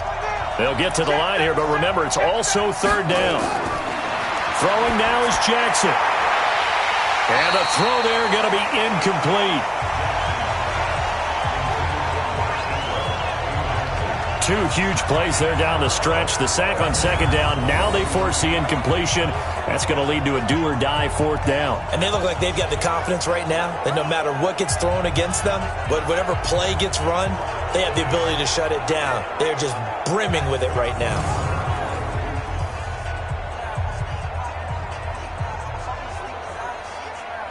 Now down by 5. They've got to go for it here on fourth down. They'll try and throw for it with Jackson. Larry Ogunjobi in for the sack. So they had to take the shot there. Obviously, that was pretty much it, their last chance. No other play for them, right? I mean, there's no other choice. It's not like you can have some strategy move, right? Punt it away and hope to. No, that's what they had to do. Right now, that offensive unit, they're pretty discouraged on the sidelines. They're going to feel like they let the team down in that situation, but they were in a tough spot to begin with. And with no timeouts now, they just need a miracle. Yeah, an absolute miracle. If the team that has the ball, just find a way to run out the clock, take care of the ball, and go home a winner. Heading out as a Cleveland offense now as they get set to take over here. And with the defense out of timeouts, powerless to stop the clock, this should just be a couple of kneel downs.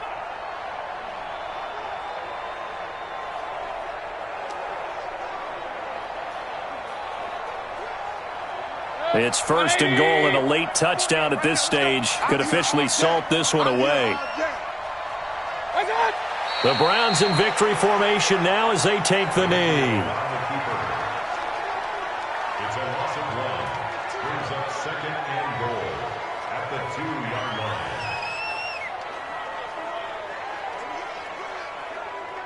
The lone man in the backfield here is Chubb on second and goal.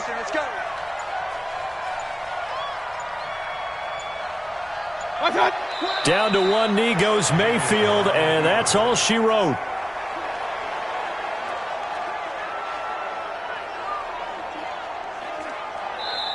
So Cleveland able to come away with the victory here.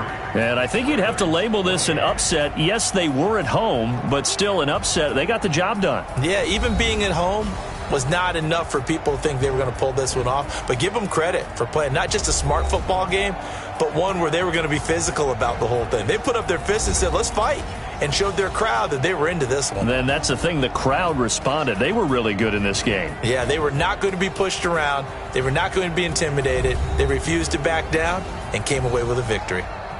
So that'll do it. For my partner, Charles Davis, and the best darn crew in the industry, I'm Brandon Gaudin. This has been a presentation of the NFL on EA Sports.